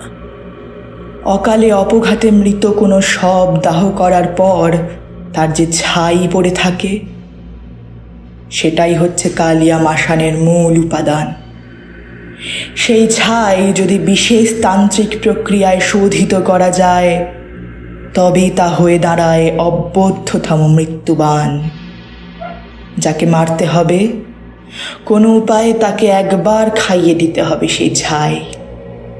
ব্যাস, তারপর যতক্ষণ না স্বয়ং মৃত্যু এসে সেই হতভাগ্যটির প্রাণ হরণ করে তাকে অশেষ কষ্টের হাত থেকে মুক্তি দিচ্ছেন, ততক্ষণ সেই মন্ত্রপুত ছাই তার পেটে বসে থাকে আর বিষ সঞ্চার করে তার সারা শরীরে। তাকে ঘুমোতে দেয় না, উঠতে দেয় না, বসতে দেয় না। তার স্বপ্নে উঠে আসে নরকের বিভৎস ভয়ঙ্করতম পুঁতিগন্ধময় নির্মম দৃশ্যাবলী। অপঘাতে মৃত যে মানুষটির শবদাহের ছাই খাওয়ানো হয়েছে, তার প্রেতাত্মা থেকে থেকে ভর করে অভিশপ্ত মানুষটির শরীরে। এর থেকে পরিত্রাণের কোনো উপায় নেই মা? আছে, মৃত্যু। দীপান্বিতার মনে হলো যেন হৃৎপিণ্ডটা তার গলার কাছে উঠে আসছে। মুখ দিয়ে কথা সরছিল না তার। তবুও অনেক কষ্টে বলল, আমার বন্ধুকে কলকাতায় নিয়ে যেতে চাই মা। কাল সকাল অবধি। দীপান্বিতাকে থামিয়ে দিয়ে হাত তুললেন তিনি। না, পারবি না, আজকের রাতটা কাটবে না। নিজের বুকের ধকধক শব্দটা দীপান্বিতা স্পষ্ট অনুভব করতে পারছে। এর থেকে মুক্তির কোনো উপায়? বিষণ্ণভাবে না সূচক ভঙ্গিতে মাথা নাড়লেন তিনি। তারপর কিছু ভেবে উঠে গেলেন গুহার একটু ভেতরের দিকে। খানিকক্ষণ পরেই হাতে করে মালার মতো কি একটা নিয়ে এলেন। বিড়বিড় করে মন্ত্র পড়তে পড়তে সেটা দীপান্বিতার হাতে দিয়ে বললেন, এটা নিয়ে যা, তোর বন্ধুর গলায় পরিয়ে দিস। দেখি মহামায়া এই বেটির কথা শোনেন কি না। মালাটা হাতে নিয়ে সে সভয়ে দেখল ছোট ছোট হাড়ের তৈরি মালাটা। এটা কিসের মালা মা? এ হলো মহাশঙ্খের মালা, চণ্ডালের অস্থি দিয়ে তৈরি। ভয়ে হাতটা কেঁপে গেল তার। তারপর মন শক্ত করে হাতে নিল ওটাকে। এতে সব ঠিক হয়ে যাবে তো মাইজি? আমার বন্ধু ভালো হয়ে যাবে তো? বলতে পারবো না রে বেটি। যেটা হাতে পেলে কিছু করতে পারতাম, সেটা পাওয়ার কোনো উপায় নেই যে। কি সেটা মাইজি? চুপ করে থাকেন সেই ভুয়োদর্শী তন্ত্রশাস্ত্রজ্ঞ মহিলা। তারপর দীপান্বিতার চোখে চোখ রেখে বলেন, সেটা হচ্ছে যেই জাদুটোনা করেছে তার রক্ত। তার রক্ত ছাড়া এই মৃত্যুবাণের আর কোনো প্রতিষেধক নেই। আর তারই সঙ্গে এই রক্ত পাওয়া শুধু যে কঠিন তা নয়, অবাস্তব বটে। কোনো মর মানুষের পক্ষে তার নাগাল পাওয়া বা তার রক্ত পাওয়া। এবার বিস্মিত হওয়ার পালা দীপান্বিতার। মানুষের পক্ষে নাগাল পাওয়া শক্ত কেন? আর নাগাল পেলেও তার রক্ত পাওয়া যাবে না কেন? ভৈরবী মা দীপান্বিতার মুখের দিকেই তাকিয়েছিলেন। তার মনের কথা পড়ে ফেলতে বেশি সময় লাগলো না ওনার। দীপান্বিতার চোখে চোখ রেখে স্থির স্বরে বললেন, এখনো বুঝিসনি কেন ওর শরীর থেকে রক্ত পাওয়া সম্ভব নয়? সত্যি বুঝিসনি? না মাইজি, আমি বুঝিনি। রক্ত কেন পাওয়া যাবে না লোকটার? মানে ধরাটা খুব কঠিন হতে পারে, কিন্তু একবার ধরতে পারলে রক্ত। কারণ একটু যদি বিচার করে দেখতিস মেয়ে, তাহলে অনেক আগেই বুঝতে পারতিস যে ওর শরীরে রক্ত মাংস বলে আর কিছু নেই। এই বলে থামেন তিনি। তারপর ওনার গলার স্বর আরো ঘন হয়ে আসে। দীপান্বিতার শিরশিরানি ভাবটা আরো বাড়িয়ে দিয়ে ফিস ফিস করে বলেন, ওর শরীরটা শুধু ছাই দিয়ে তৈরি। ও ছাইয়ের মানুষ।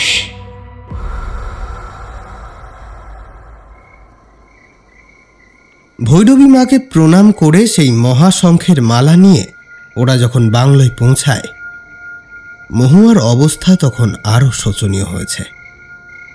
দেখে মনে হচ্ছে তার শরীরে যেন প্রাণ বলে আর কিচ্ছু নেই। নির্জীব হয়ে শুয়ে আছে বিছানায়। মুখ দিয়ে আবার অল্প অল্প গ্যাঁজলা উঠছে। দীপাঞ্জন দরজায় ঠেস দিয়ে বসে, উস্কো খুস্কো চুল, কান্নাকাটি করে চোখ মুখ ফুলিয়ে ফেলেছে ছেলেটা। তার পাশে শক্ত মুখে বসে রয়েছে জোশুয়া। বন্ধুর এই বিপর্যয়ে সেও যে খুব বিচলিত সেটা তার মুখ দেখেই বোঝা যাচ্ছে। ফেরার সময় স্টেশন হয়ে ফিরেছে জোশুয়া। রিং তার মোটরসাইকেল নিয়ে দাদার নির্দেশ মতো বিভিন্ন জায়গায় গিয়েছিল সে। দীপান্বিতাদের ফেরত আসার ঘণ্টাখানেক আগেই ফিরেছে। আর যে খবরটা সঙ্গে করে এনেছে সেটা খুব একটা খারাপ তা বলা যাবে না। খবরটা হচ্ছে বিকেল থেকেই লাইনের ওপরের জল সরে যেতে আরম্ভ করেছে। সম্পূর্ণ সরে যেতে বেশি সময় লাগেনি, আর তার ফলেই আবারও স্বাভাবিক হয়ে গিয়েছে ট্রেন চলাচল। দীপান্বিতার মনটা এখনো যেন একবার বলে উঠল, মহুয়াকে যদি কোনো মতে সে কলকাতায় নিয়ে গিয়ে ফেলতে পারত তাহলে বোধহয় এ যাত্রায় মেয়েটা বেঁচে যেত। ওদিকে পিটারের আচার আচরণ দেখে অবাক হতে হয়। কলকাতার অন্যতম বিখ্যাত মেডিকেল কলেজ থেকে পাশ করা একজন ডাক্তার, সে কিনা শিল নোড়াতে বিভিন্ন অজানা লতাপাতা আর ছোট ছোট ফল পিষে তাদের রস বার করে বিভিন্ন ছোট ছোট কাঁচের বাটিতে ভরে রাখছে। সত্যিই অদ্ভুত দৃশ্য। দীপান্বিতা এসে দরজায় দাঁড়াতেই তার দিকে চোখ তুলে চাইল পিটার। দীপান্বিতা জিজ্ঞেস করল, এগুলো কি পিটার? সেসব পরে বলছি, আগে বলো ভৈরবী মাই কি বললেন। এটা বলেই ওর চোখ গেল দীপান্বিতার হাতে ঝুলে থাকা সেই মহাশঙ্খ মালাটির দিকে। সরু চোখে একবার তাকালো তার পানে, আর মুহূর্তখানেক পরেই বিস্ফারিত হয়ে উঠল তার চোখ দুটো। হাতের কাজ ছেড়ে দ্রুত উঠে এলো সে। এই জিনিসটা কোথায় পেলে দীপান্বিতা? দীপান্বিতা ওদের পুরো অভিযানের ঘটনাটা ওকে খুলে বলল। পুরোটা মন দিয়ে শুনল পিটার। দীপান্বিতা খেয়াল করছিল যে ভৈরবী মায়ের শির দাঁড়াবে আলোর ফুল ওঠার কাহিনীটা বর্ণনা করার সময় তন্ময় হয়ে একাগ্র দৃষ্টিতে দীপান্বিতার পানে চেয়েছিল পিটার। ওর দু চোখে অপার বিস্ময় আর শ্রদ্ধার ভাব। দীপান্বিতা আর সময় নষ্ট করল না। ভৈরবী মায়ের নির্দেশ মতো অতি কষ্টে মহুয়ার গলায় সেই বিশেষ মালাটা পরিয়ে দিল। আর সেই সময় সে খেয়াল করল ওর গাটা যেন আরো ঠান্ডা হয়ে গিয়েছে, প্রায় মরা মানুষের মতো।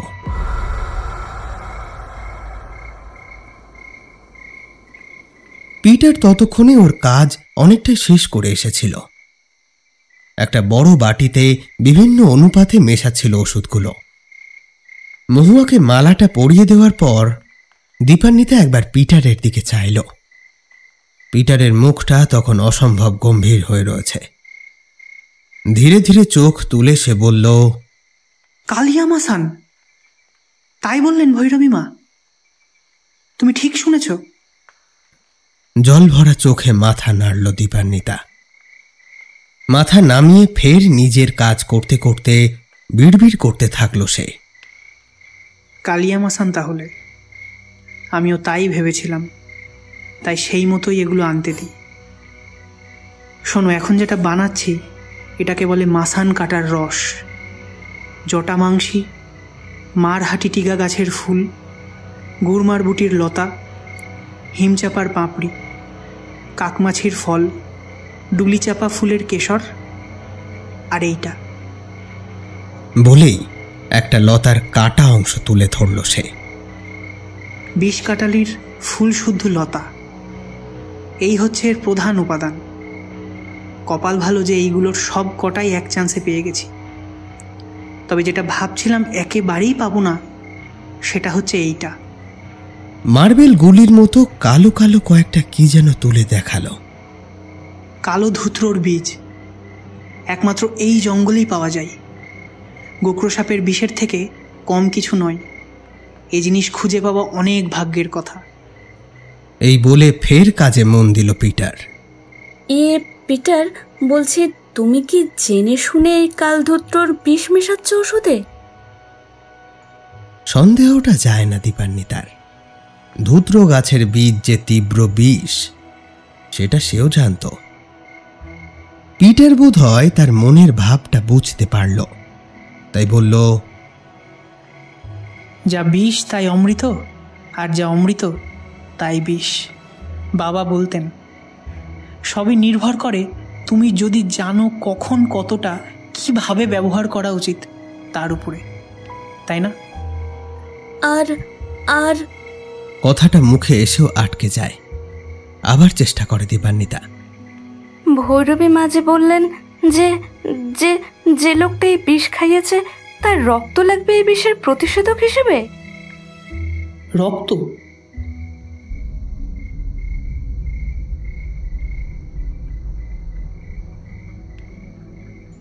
ভুরু কুঁচকে যায় পিটারের। যদিও এ ওষুধ বড় ডেঞ্জারাস ওষুধ। বাবা বারবার বলতেন সামান্যতম ভুল চুকে মহা সর্বনাশ হয়। তবে মহারক্তের কথা তো তিনি বলেননি কিছু। এই মাসান কাটার একটি ফোঁটাও মাটিতে অবধি ফেলতে নেই, রোগীকে পুরোটাই খাইয়ে দিতে হয়। এত তীব্র এই বিষ ওষুধ। তিনি এসব শিখেছিলেন আমার ঠাকুরদার কাছ থেকে, তিনি আবার তার বাবার কাছ থেকে। এরা কেউই জীবনে এক আধবারের বেশি বানাননি মাসান কাটার ওষুধ। হ্যাঁ, এটা শুনেছি যে এনারা কখনো নিজের হাতে ওই ওষুধ কোনো রোগীকে খাওয়াননি, অন্য কারো হাতে, বিশেষ কারো হাতে খাইয়েছেন। কিন্তু কই, কোথাও তো কারোর রক্তের কথা বলা নেই। ফের সবকিছু গুলিয়ে গেল দীপান্বিতার। তাহলে কি ভৈরবী মা তাকে ভুল বললেন? উনি তো স্পষ্টতই বললেন যে এই অব্যর্থ মৃত্যুবান প্রয়োগ করেছে তারই রক্ত এই বিষের একমাত্র প্রতিষেধক। নাকি এই পিটার ছেলেটি ভুল বলছে তাকে? বোধহয় রীতিটা সে সম্পূর্ণ ঠিকভাবে জানে না, হতেই তো পারে এমন। ইতিমধ্যে সবকিছু তৈরি করে ফেলেছিল পিটার। এরপর ও দীপান্বিতাকে ছাড়া বাকি সকলকেই ঘর থেকে চলে যেতে বলল। ঘর খালি করে দীপান্বিতাকে বলল, এবার এই ওষুধটা ওকে খাওয়াতে হবে দীপান্বিতা। ওটা তোমাকেই খাওয়াতে হবে, কারণ আমি তখন মন্ত্র পড়ব। আমার বাবাকেও দেখেছি অন্য কাউকে দিয়ে খাওয়াতে, তবে সেটার জন্য সবাইকে চলে যেতে বলেনি। তাহলে ওষুধ খাওয়ানোর পর নেক্সট 2 থেকে 3 ঘন্টা মেয়েটা অসম্ভব কষ্ট পাবে। সেই কষ্ট চোখে দেখা যায় না, ওই জন্য বাকিদের সরিয়ে দিলাম। ওই সময়টুকুর জন্য ওকে সামলে রাখাটা খুব জরুরি। যদি সেই সময়টা পেরিয়ে যায় তাহলে এ যাত্রাই বেঁচে গেল, না হলে।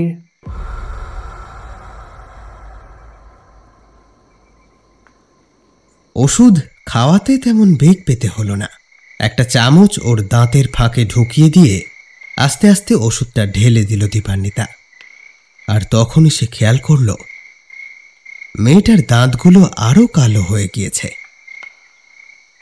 মুখের নীলাভ ভাবটা আরো কালচে হয়ে উঠেছে। চোখ দুটো এখনো বোঝায়, তাদের 2 প্রান্তে শুকিয়ে যাওয়া চোখের জলের দাগ। অর্ধেকটা খাইয়ে বাকি অর্ধেকটা পিটারের নির্দেশ মতো রেখে দিল। এমন সময় কানে এলো সাঁওতালি ভাষায় উচ্চারিত কিছু মন্ত্র। ওষুধ খাইয়ে পিটারের দিকে ফিরল দীপান্বিতা। পিটার আসন ছেড়ে উঠে একটা গ্লাস থেকে জল নিয়ে চারিদিকে ছিটোতে ছিটোতে সারা ঘর প্রদক্ষিণ করে চলেছে। সের চাউলে কুপি শুনু লেটের আদি অগম কালী মাই নিয়া যাত্রা অন্তরে না কথা কাল মাই লালই দেম। এরপর পিটার ঘরের কোণ থেকে 3টে মাটির পিণ্ড এনে মেঝের মাঝখানে এমনভাবে রাখল যেন মনে হচ্ছে একটা ত্রিভুজের 3টে শীর্ষবিন্দু। সেই পিণ্ডগুলোতে 3টে শাল গাছের ডাল পুঁতল তারপর একটা লাল সুতো দিয়ে ডালগুলোর মাথা বাঁধল। দরজা খুলে এবার বাইরে চলে গেল সে। ফিরে এলো কিছুক্ষণ বাদেই, আর এসেই যে জিনিসটা ত্রিভুজের মধ্যিখানে রাখল এটা দেখে শিউরে উঠল দীপান্বিতা। একটা কালো মুরগির কাঁটা মাথা, তখনও রক্ত লেগে আছে ওটায়। পিটার অবশ্য কোনো দিকে আমল দিল না, একের পর এক নিজের কাজ করে চলল। বিভিন্ন সব বিচিত্র দর্শনের পাথরের টুকরো, নাম না জানা পশুর লোম, শুকিয়ে যাওয়া সাপের মাথা, কাকের পা আর ধান দুব্বর সঙ্গে লাল টকটকে কয়েকটা জবা ফুল, এসব জিনিস সেই কাঁটা মাথাটাকে ঘিরে সাজিয়ে রাখতে লাগল। এসব শেষ হওয়ার পর অতি যত্নে একটা আধ আঙুল লম্বা সাদা রঙের সূচলো কি যেন একটা কৌটো থেকে বার করে সেই কাঁটা মাথাটার ওপর রাখল। দীপান্বিতা এবার অতি সন্তর্পণে জিজ্ঞেস করে, কি ওটা? কালকেউটের ২০ দাঁত। এই শুনে আর কিছু জিজ্ঞেস করার সাহস পেল না সে। এবার সেই পিণ্ড তিনটির সামনে দক্ষিণমুখী হয়ে বসল পিটার। অদ্ভুত সুরে সাঁওতালি মন্ত্র আওড়ে চলল। মাঝে মাঝে হাতের মুদ্রায় বিচিত্র সব ভঙ্গি করতে লাগল। দীপান্বিতা আর চোখে একবার মহুয়ার দিকে তাকালো, কিন্তু না, মেয়েটার কোনো পরিবর্তন নেই, এখনো মরার মতোই পড়ে রয়েছে। ঘড়িতে সময় রাত 2টো। পিটার এবার ফিসফিস করে বলল, এইবার শুরু হবে। বলার সঙ্গে সঙ্গে বোবা গলায় একটা আর্তনাদ করে উঠল মহুয়া। তার চোখ দুটো খুলে গিয়েছে, চোখের সাদা অংশটা গাঢ় হলদে হয়ে আছে, মনি দুটো হয়ে এসেছে অনেক ছোট।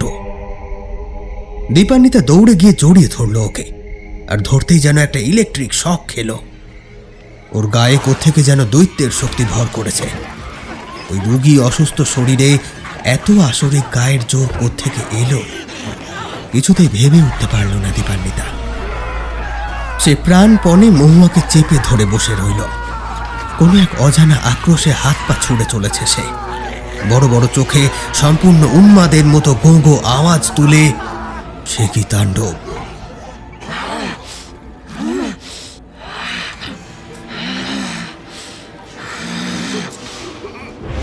আর তার এই কর্মকাণ্ডে বাধা পেয়ে দীপান্বিতাকে এবার এলো পাথারি চড় থাপ্পড় মারতে শুরু করল।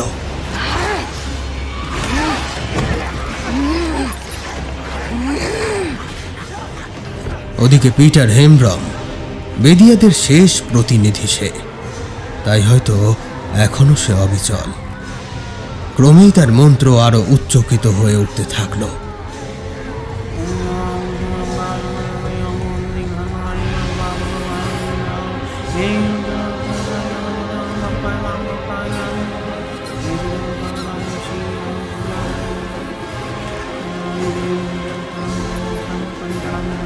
এদিকে দীপান্বিতা আর মহুয়ার মধ্যে এক ভয়ঙ্কর লড়াই শুরু হলো। অবশ্য লড়াই বলা ভুল, একতরফা ভাবে মার খেয়ে যেতে লাগলো দীপান্বিতা। আছড়ে কামড়ে লাথি চড় কিল ঘুষি মেরে দীপান্বিতাকে যেন খুনই করে ফেলবে মহুয়া। এত কিছুর মধ্যে দীপান্বিতা খেয়াল করল মহুয়ার সদন্ত দুটো হঠাৎ করে যেন একটু বড় দেখাচ্ছে। এদিকে পিটার কিন্তু তার কাজ করেই চলেছে। ক্রমেই উঁচু হচ্ছে তার গলার স্বর।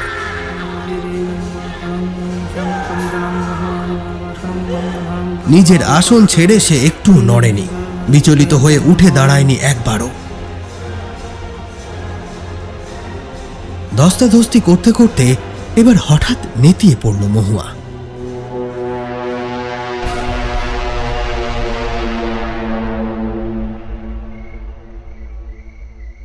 দীপান্বিতা অনেক কষ্টে তার সেই শীর্ণ শরীরটাকে বিছানার উপর শুইয়ে দিল। রাত এখন 3টে। পিটারের মতে আর ঘন্টা দেড়েকের ব্যাপার। কোনো ক্রমে কাটিয়ে দিতে পারলে এই যাত্রায় হয়তো মহুয়াকে বাঁচানো সম্ভব হতে পারে। ওদিকে অর্ধেক খাওয়ানো ওষুধের গ্লাসটা টেনে নিল পিটার। মন্ত্র বলতে বলতে মুরগির কাটা মাথাটা তুলে চেপে চেপে ঠিক 1 ফোঁটা রক্ত ফেলল সেই মিশ্রণে। এবার ঘরের কোণ থেকে একটা হামানদিস্তা টেনে নিয়ে সেই কালকেউটের বিষ দাঁতটা তার মধ্যে ফেলে মন্ত্র উচ্চারণ করতে করতে গুঁড়ো করতে লাগলো সেই দাঁতটাকে।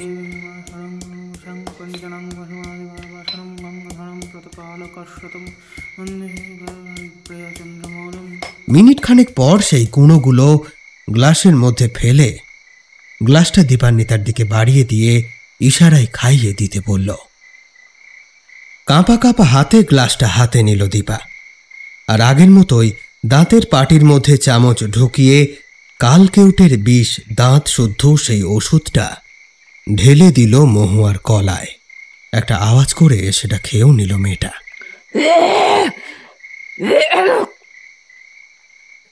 কেটে গেল আরো মিনিট 20।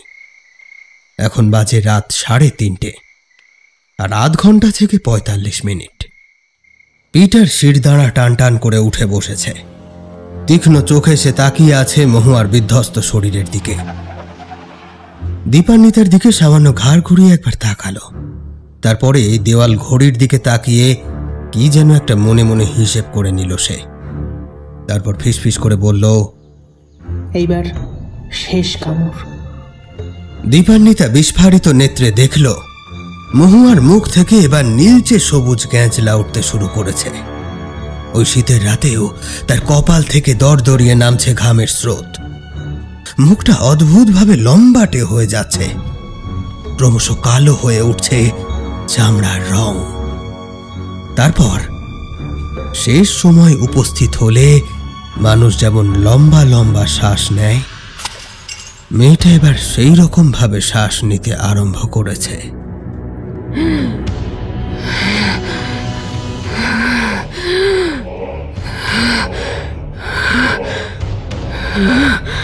দীপান্বিতার বুকের ভেতরটা কেমন যেন বরফের মতো ঠান্ডা হয়ে গেল। ভাবছিল হয়তো রাতটা কাটিয়ে দিতে পারবে, কিন্তু এখন তার চোখের সামনে মেয়েটার অবস্থা দেখে বোঝাই যাচ্ছে শেষ সময় আসন্ন, আর হয়তো কয়েকটা মিনিট। দীপান্বিতা হাত নাড়তে গিয়ে বুঝল তার হাতে পায়েও সার নেই। এমন সময় হঠাৎ চোখ খুলে চাইল মহুয়া। সিলিংয়ের দিকে চেয়ে থাকলো খানিকক্ষণ, তারপর অল্প ঘাড় ঘুরিয়ে দীপার দিকে হাসি মুখে তাকালো। অবাক কাণ্ড, একটু আগেও দুজনের মধ্যে যে কুরুক্ষেত্র হয়ে গিয়েছে তার চিহ্ন মাত্র নেই তার দৃষ্টিতে। একেবারে স্বাভাবিক চোখ মুখ, মুখে আবার মৃদু হাসির ছোঁয়া, মানে যেমন ওকে সচরাচর দেখা যায়, যেন দীপান্বিতার চিরচেনা সেই মহুয়া।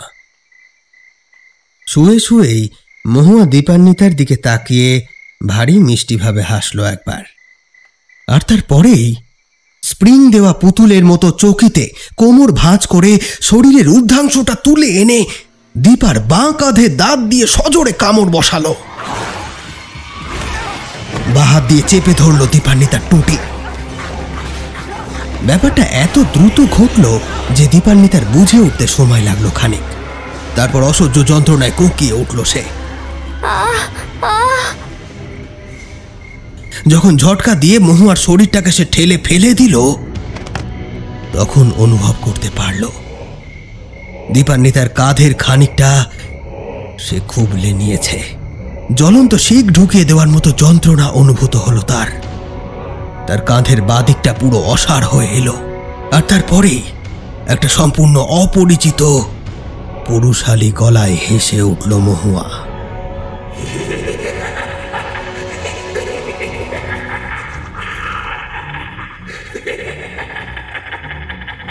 তার সঙ্গে তুলে তুলে হাত তালি দিয়ে চলল।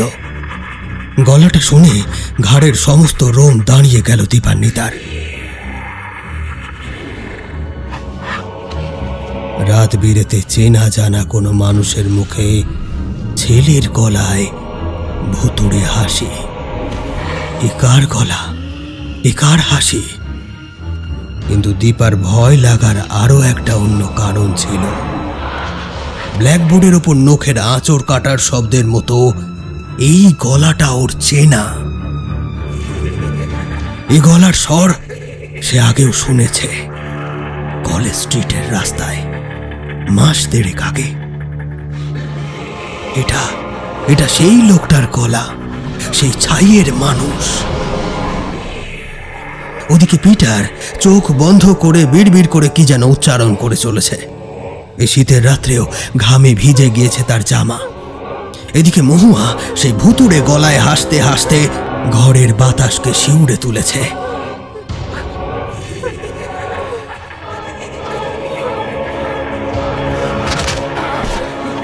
এবার হাসতে হাসতেই হঠাৎ করে একটা হেঁচকি তুলল মহুয়া, আর তারপরে চেপে ধরল নিজের গলাটা।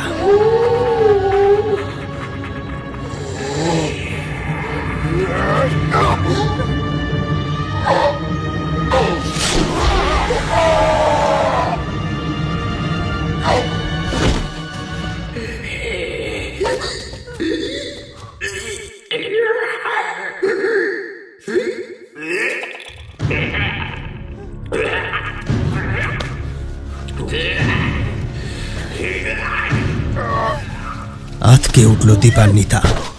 ইতিমধ্যেই মহুয়ার হাতের নখগুলো দীর্ঘ কালো হয়ে উঠেছে। সেই নখ দিয়েই আঁকড়ে ধরেছে নিজের গলা। চোখ দুটো বড় বড় হয়ে উঠছে, ঠিক যেন ফাঁসির আসামিকে গলায় ম্যানিল রোপ পরিয়ে সজোরে টেনে ধরেছে কেউ। পরের দৃশ্যগুলো স্রেফ অসহায়ের মতো দাঁড়িয়ে দেখে যাওয়া ছাড়া আর কিছুই করার ছিল না দীপান্বিতার। বরফের মতো ঠান্ডা হাত পা নিয়ে দেখে চলল সে।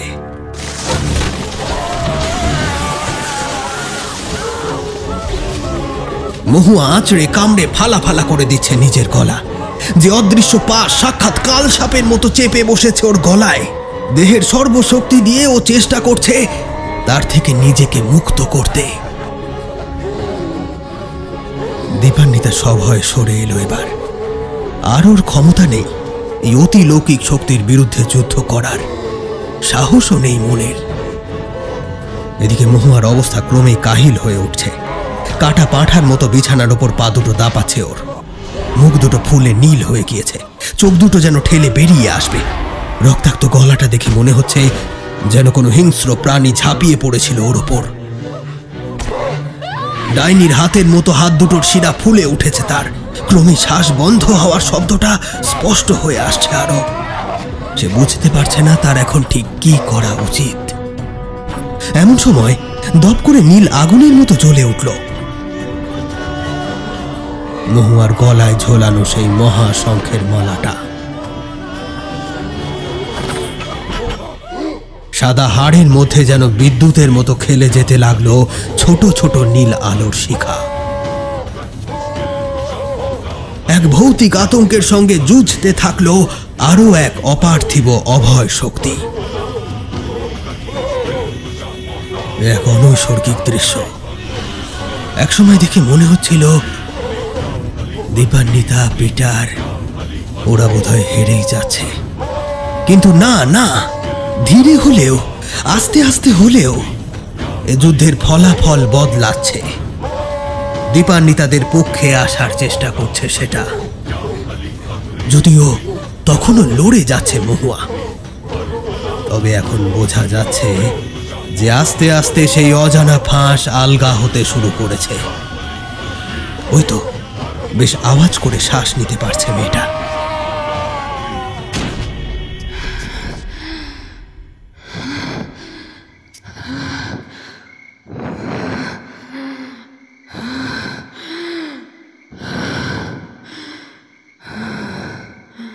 আস্তে আস্তে ওর ছটফটানিটাও কমে আসছে, বন্ধ হয়ে যাচ্ছে গলা আঁচড়ানোটাও। এভাবে খানিকক্ষণ চলার পর সবকিছু থেমে গেল। তারপর এক সময়ে দম শেষ হয়ে যাওয়া কলের পুতুলের মতো বিছানার ওপর নিঃসাড়ে এলিয়ে পড়ল মহুয়ার নিথর দেহটা। প্রবল যন্ত্রণা নিয়ে দীপান্বিতা তখন সবে বিস্ময়ের মাত্রাটাকে কোনো রকমে একটু কমিয়েছে, আর একটু একটু করে বোধ ফিরেও আসতে লেগেছে তার মাথায়।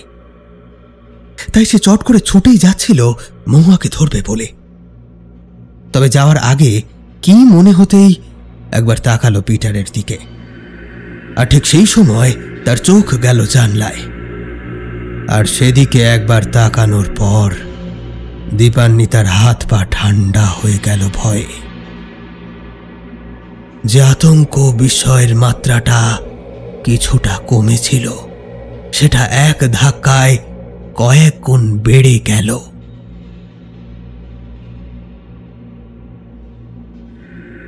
অসাড় হয়ে গেল তার গোটা দেহ। দীপান্বিতার নজর গিয়ে পড়েছে জানলার ওপারে।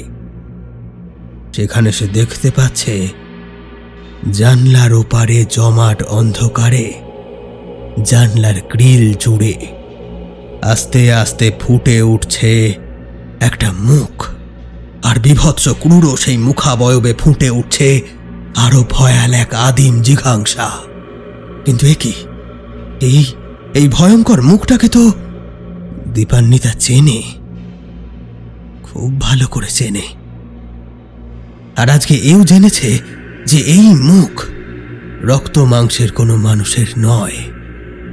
এর শরীরে বাসা বেঁধেছে প্রাচীন বিষ, এর ধমনীতে খেলা করে বেড়ায় যন্ত্রণার আগুন, এর চৈতন্য জুড়ে শুধু প্রতিশোধের উদগ্র বাসনা। এই মর পৃথিবীর বাসিন্দায় নয়, ও নরকের অতল থেকে উঠে এসেছে, ও ছাইয়ের মানুষ। দীপান্বিতা খেয়াল করে যে সেই মুখে একটা সর্বগ্রাসী ক্ষুধার দৃষ্টি। বুঝতে অসুবিধা হয় না, শিকারকে বাগে পেয়ে তাকে একটু একটু করে কাঁটার মধ্যে যে পৈশাচিক আনন্দ আছে, লোকটার মুখে চোখে খেলা করে বেড়াচ্ছে সেই নারকীয় উল্লাস। দীপান্বিতা কেমন যেন মোহগ্রস্ত হয়ে নির্নিমেষে চেয়ে রইল লোকটার মুখের পানে। এভাবে কতক্ষণ যে কেটে গিয়েছে বলা মুশকিল। এমন সময় আরেকটা জিনিস খেয়াল করে আরো আশ্চর্য হল। যদিও তখন মনের যে অবস্থা, তাতে ভয় ছাড়া অন্য কোনো অনুভূতির কোনো জায়গা ছিল না, তবুও অবাক হওয়াটাকে কিছুতেই এড়াতে পারল না দীপান্বিতা। জানলার বাইরের সেই ভয়াবহ মূর্তিটার দিকে সে তখনও চেয়ে আছে, আর বিষয়টা সেখানেই। এর আগে যতবারই ওই মুখটার মুখোমুখিও হয়েছে, ততবারই সে দেখেছে ওই ভয়াবহ মানুষের দৃষ্টি মহুয়ার দিকে থাকে। ঈশ্বর জানেন মহুয়ার উপর ওর কেনই অত রাগ, কিন্তু দীপান্বিতা হলপ করে বলতে পারে প্রথম থেকে মহুয়ায় ছিল ওই ছাই মানুষের ধ্যান জ্ঞানের কেন্দ্রবিন্দু। কিন্তু এবার সে দেখছে এই প্রথমবারের জন্য লোকটা কিন্তু মহুয়ার দিকে চেয়ে নেই, তার দৃষ্টি অন্য আর একজনের দিকে, পিটার।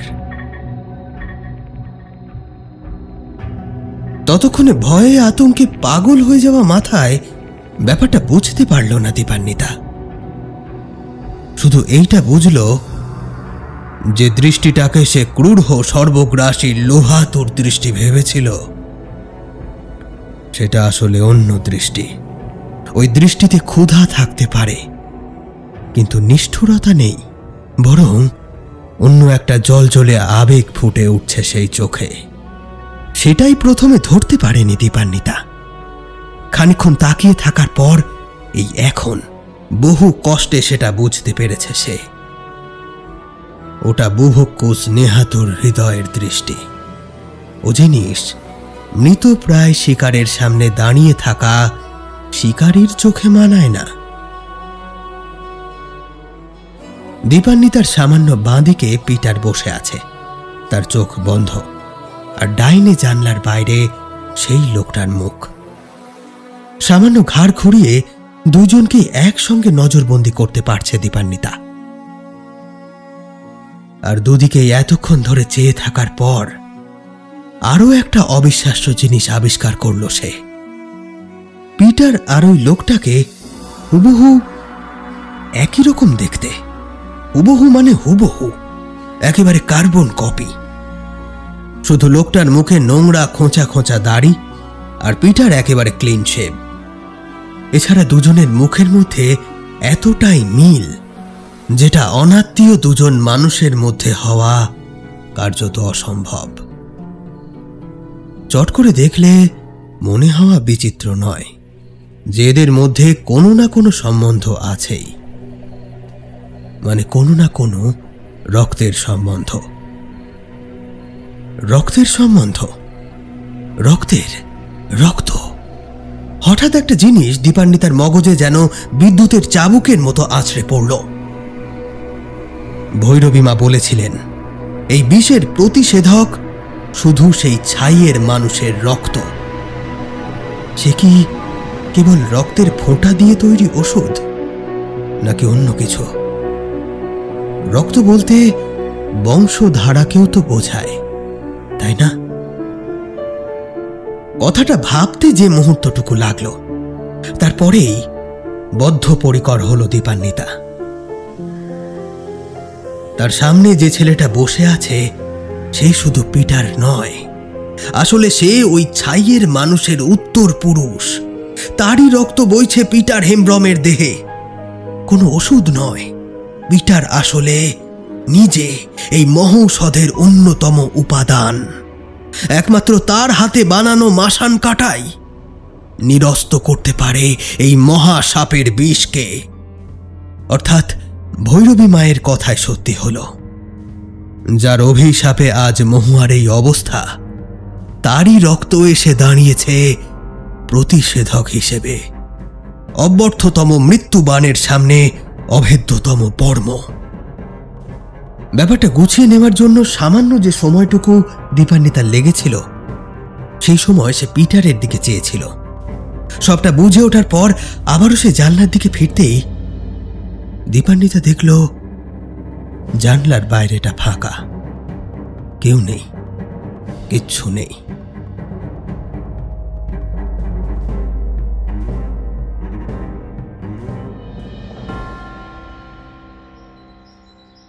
দিগন্তে তখন ভোরের ক্ষীণ লালচে আভা। দিন শুরু হতে চলেছে। ঠিক এই সময় বিছানা থেকে একটা ক্লান্ত মৃদু আওয়াজ কানে আসায় ঘুরে সেদিকে তাকাতেই চমকে গেল দীপান্বিতা। দেখে চোখ খুলে উঠে বসেছে মহুয়া। দীপান্বিতাকে দেখে প্রায় শোনা যায় না এমন গলায় সে বলছে, শরীরটা খুব খারাপ লাগছে রে, কিছু খেতে দিবি? মৌ,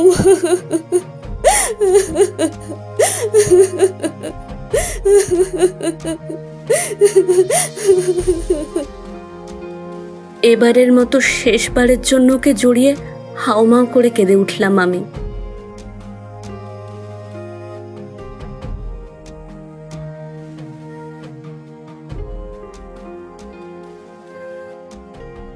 গল্প শেষ করে চুপ করে বসেছিলেন দীপু পিসি। আমরাও নির্বাক। শুধু অরিজিৎ একবার জিজ্ঞেস করল, আচ্ছা পিসি, ওই মহাশঙ্খের মালাটা তোমার কাছে আছে এখনো?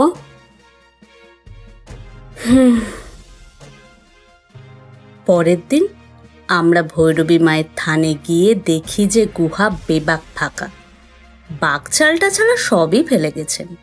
সন্ন্যাসী মানুষ তো, হয়তো অন্য কোথাও গিয়ে ডেরা ডান্ডা বেঁধেছেন। দেখে বুধনদা, মংলাদা, রেংতা সবাই খুব আফসোস করছিল। আমি ওদের চোখ এড়িয়ে সেই গুহার মধ্যেই মালাটা রেখে আসি। ও জিনিস আমার কাছে রাখার সাহস ছিল না।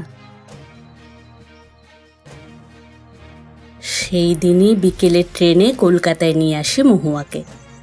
পাক্কা 2.5 মাস ভুগেছিল মেয়েটা। সেরে ওঠার পর যদিও সেই হাসি খুশি মহুয়াকে আবার ফিরে পেয়েছিলাম বটে, তবে একটা অভ্যেস চিরতরে ছেড়ে গেছিল, যেখানে সেখানে ফুচকা আর ঘুগনি খাওয়ার অভ্যেসটা।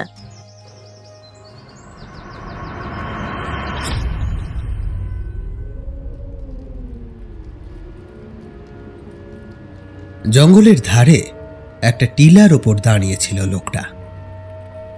ভোরের বাতাসে তার দেহটা সামান্য কাঁপছিল। সামনে ক্ষীণ তোয়া কাঁসাই নদী, তার বুকে লেগেছে পূব দিগন্তে সদ্য জেগে ওঠা অল্প লাল আভার রং। সেদিকে নিষ্পলকে তাকিয়েছিল সে। ব্যর্থ হয়েছে সে।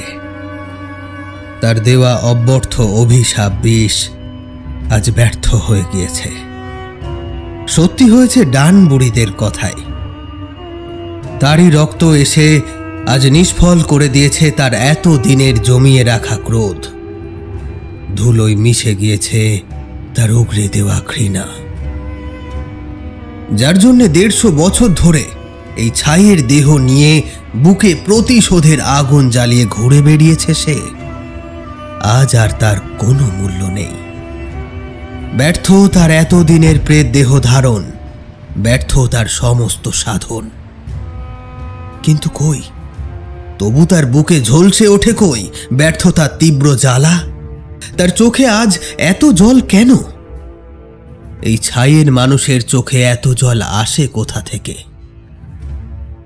কই, তার বুকের মধ্যে 150 বছর ধরে জ্বালিয়ে রাখা প্রতিশোধের আগুনটা কই?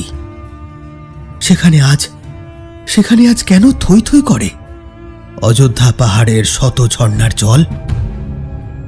এত ভালোবাসা কোত্থেকে জুড়ে বসে তার এই অলৌকিক শরীরে? এত মায়া কি করে বাসা বাঁধে তার ওই অন্ধ দু চোখের কোটরে? আকাশের পানে 2 হাত প্রার্থনার ভঙ্গিতে তুলে ধরে সে। ঠাকুর শুনেছিলেন তার কথা। রূপাই মরে নাই রূপাই। বেঁচে ছিল তার কলজে ছেঁড়া ধন। আজ নিজের চোখে দেখে এসেছে সে, 2 চোখ ভরে দেখে এসেছে তার রক্তের উত্তরাধিকারীকে। আহা, একটিবার যদি তার মুখখানি ধরে চুমু খেতে পারত সে।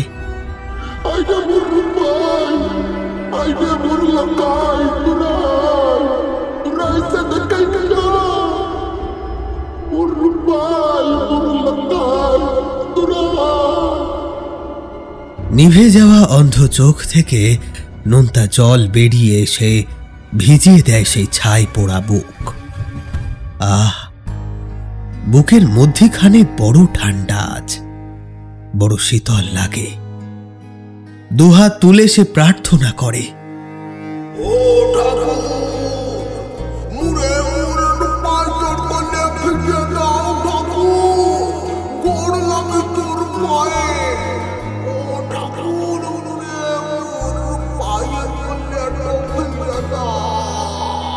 দাঁড়িয়ে থাকে লোকটা। আর আস্তে আস্তে সেই ছাইয়ের মানুষের দেহের শেষ কণাটুকুও মিশে যায় জঙ্গলের শীতল বাতাসে, মিশে যায় অগণন নক্ষত্রমালায়, মিশে যায় অনন্ত নীহারিকা পুঞ্জে। ভোরের শীতল বাতাসে কে যেন ফিসফিস করে বলে যায়,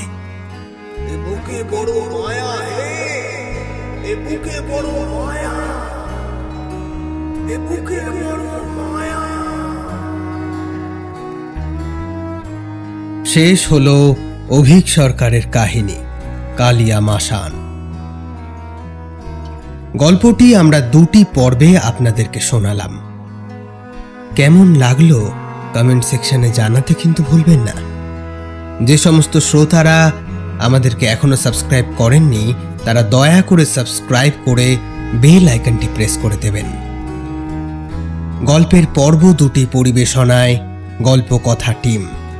এই গল্পটিতে লয়েডের ভূমিকায় শুভদীপ, হরনাথ চৌধুরীর চরিত্রে সুজন, বুধনদা এবং স্যান্ডির ভূমিকায় প্রদ্যুৎ, রেংতার চরিত্রে অরিন্দম, দীপাঞ্জনের ভূমিকায় তমাল, ডানবুড়ি রিমি, মংলার চরিত্রে দেবাশিস, পিটারের ভূমিকায় শীতম, ভৈরবী মায়ের চরিত্রে আদ্রিতা, মহুয়ার ভূমিকায় দেবযানী, দীপান্বিতা তথা দীপু পিসির ভূমিকায় শ্যাম্মা, বোনের চরিত্রে গুড্ডি, মায়ের ভূমিকায় জয়াবতী সাহা।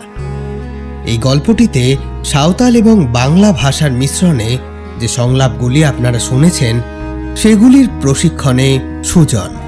গল্পকথার পক্ষ থেকে সুজনকে জানাবো অসংখ্য ধন্যবাদ। এছাড়া গল্প পাঠ, পোস্টার ডিজাইনিং এবং সাউন্ড এডিটিংয়ে আমি অয়ন। শেষ হলো অভিক সরকারের কাহিনী কালিয়া মাসান। আজ এই পর্যন্তই। খুব শীঘ্রই আবার হাজির হব হাড় হিম করা কোনো গল্প নিয়ে। ততক্ষণ সুস্থ থাকুন, শুনতে থাকুন গল্পকথা।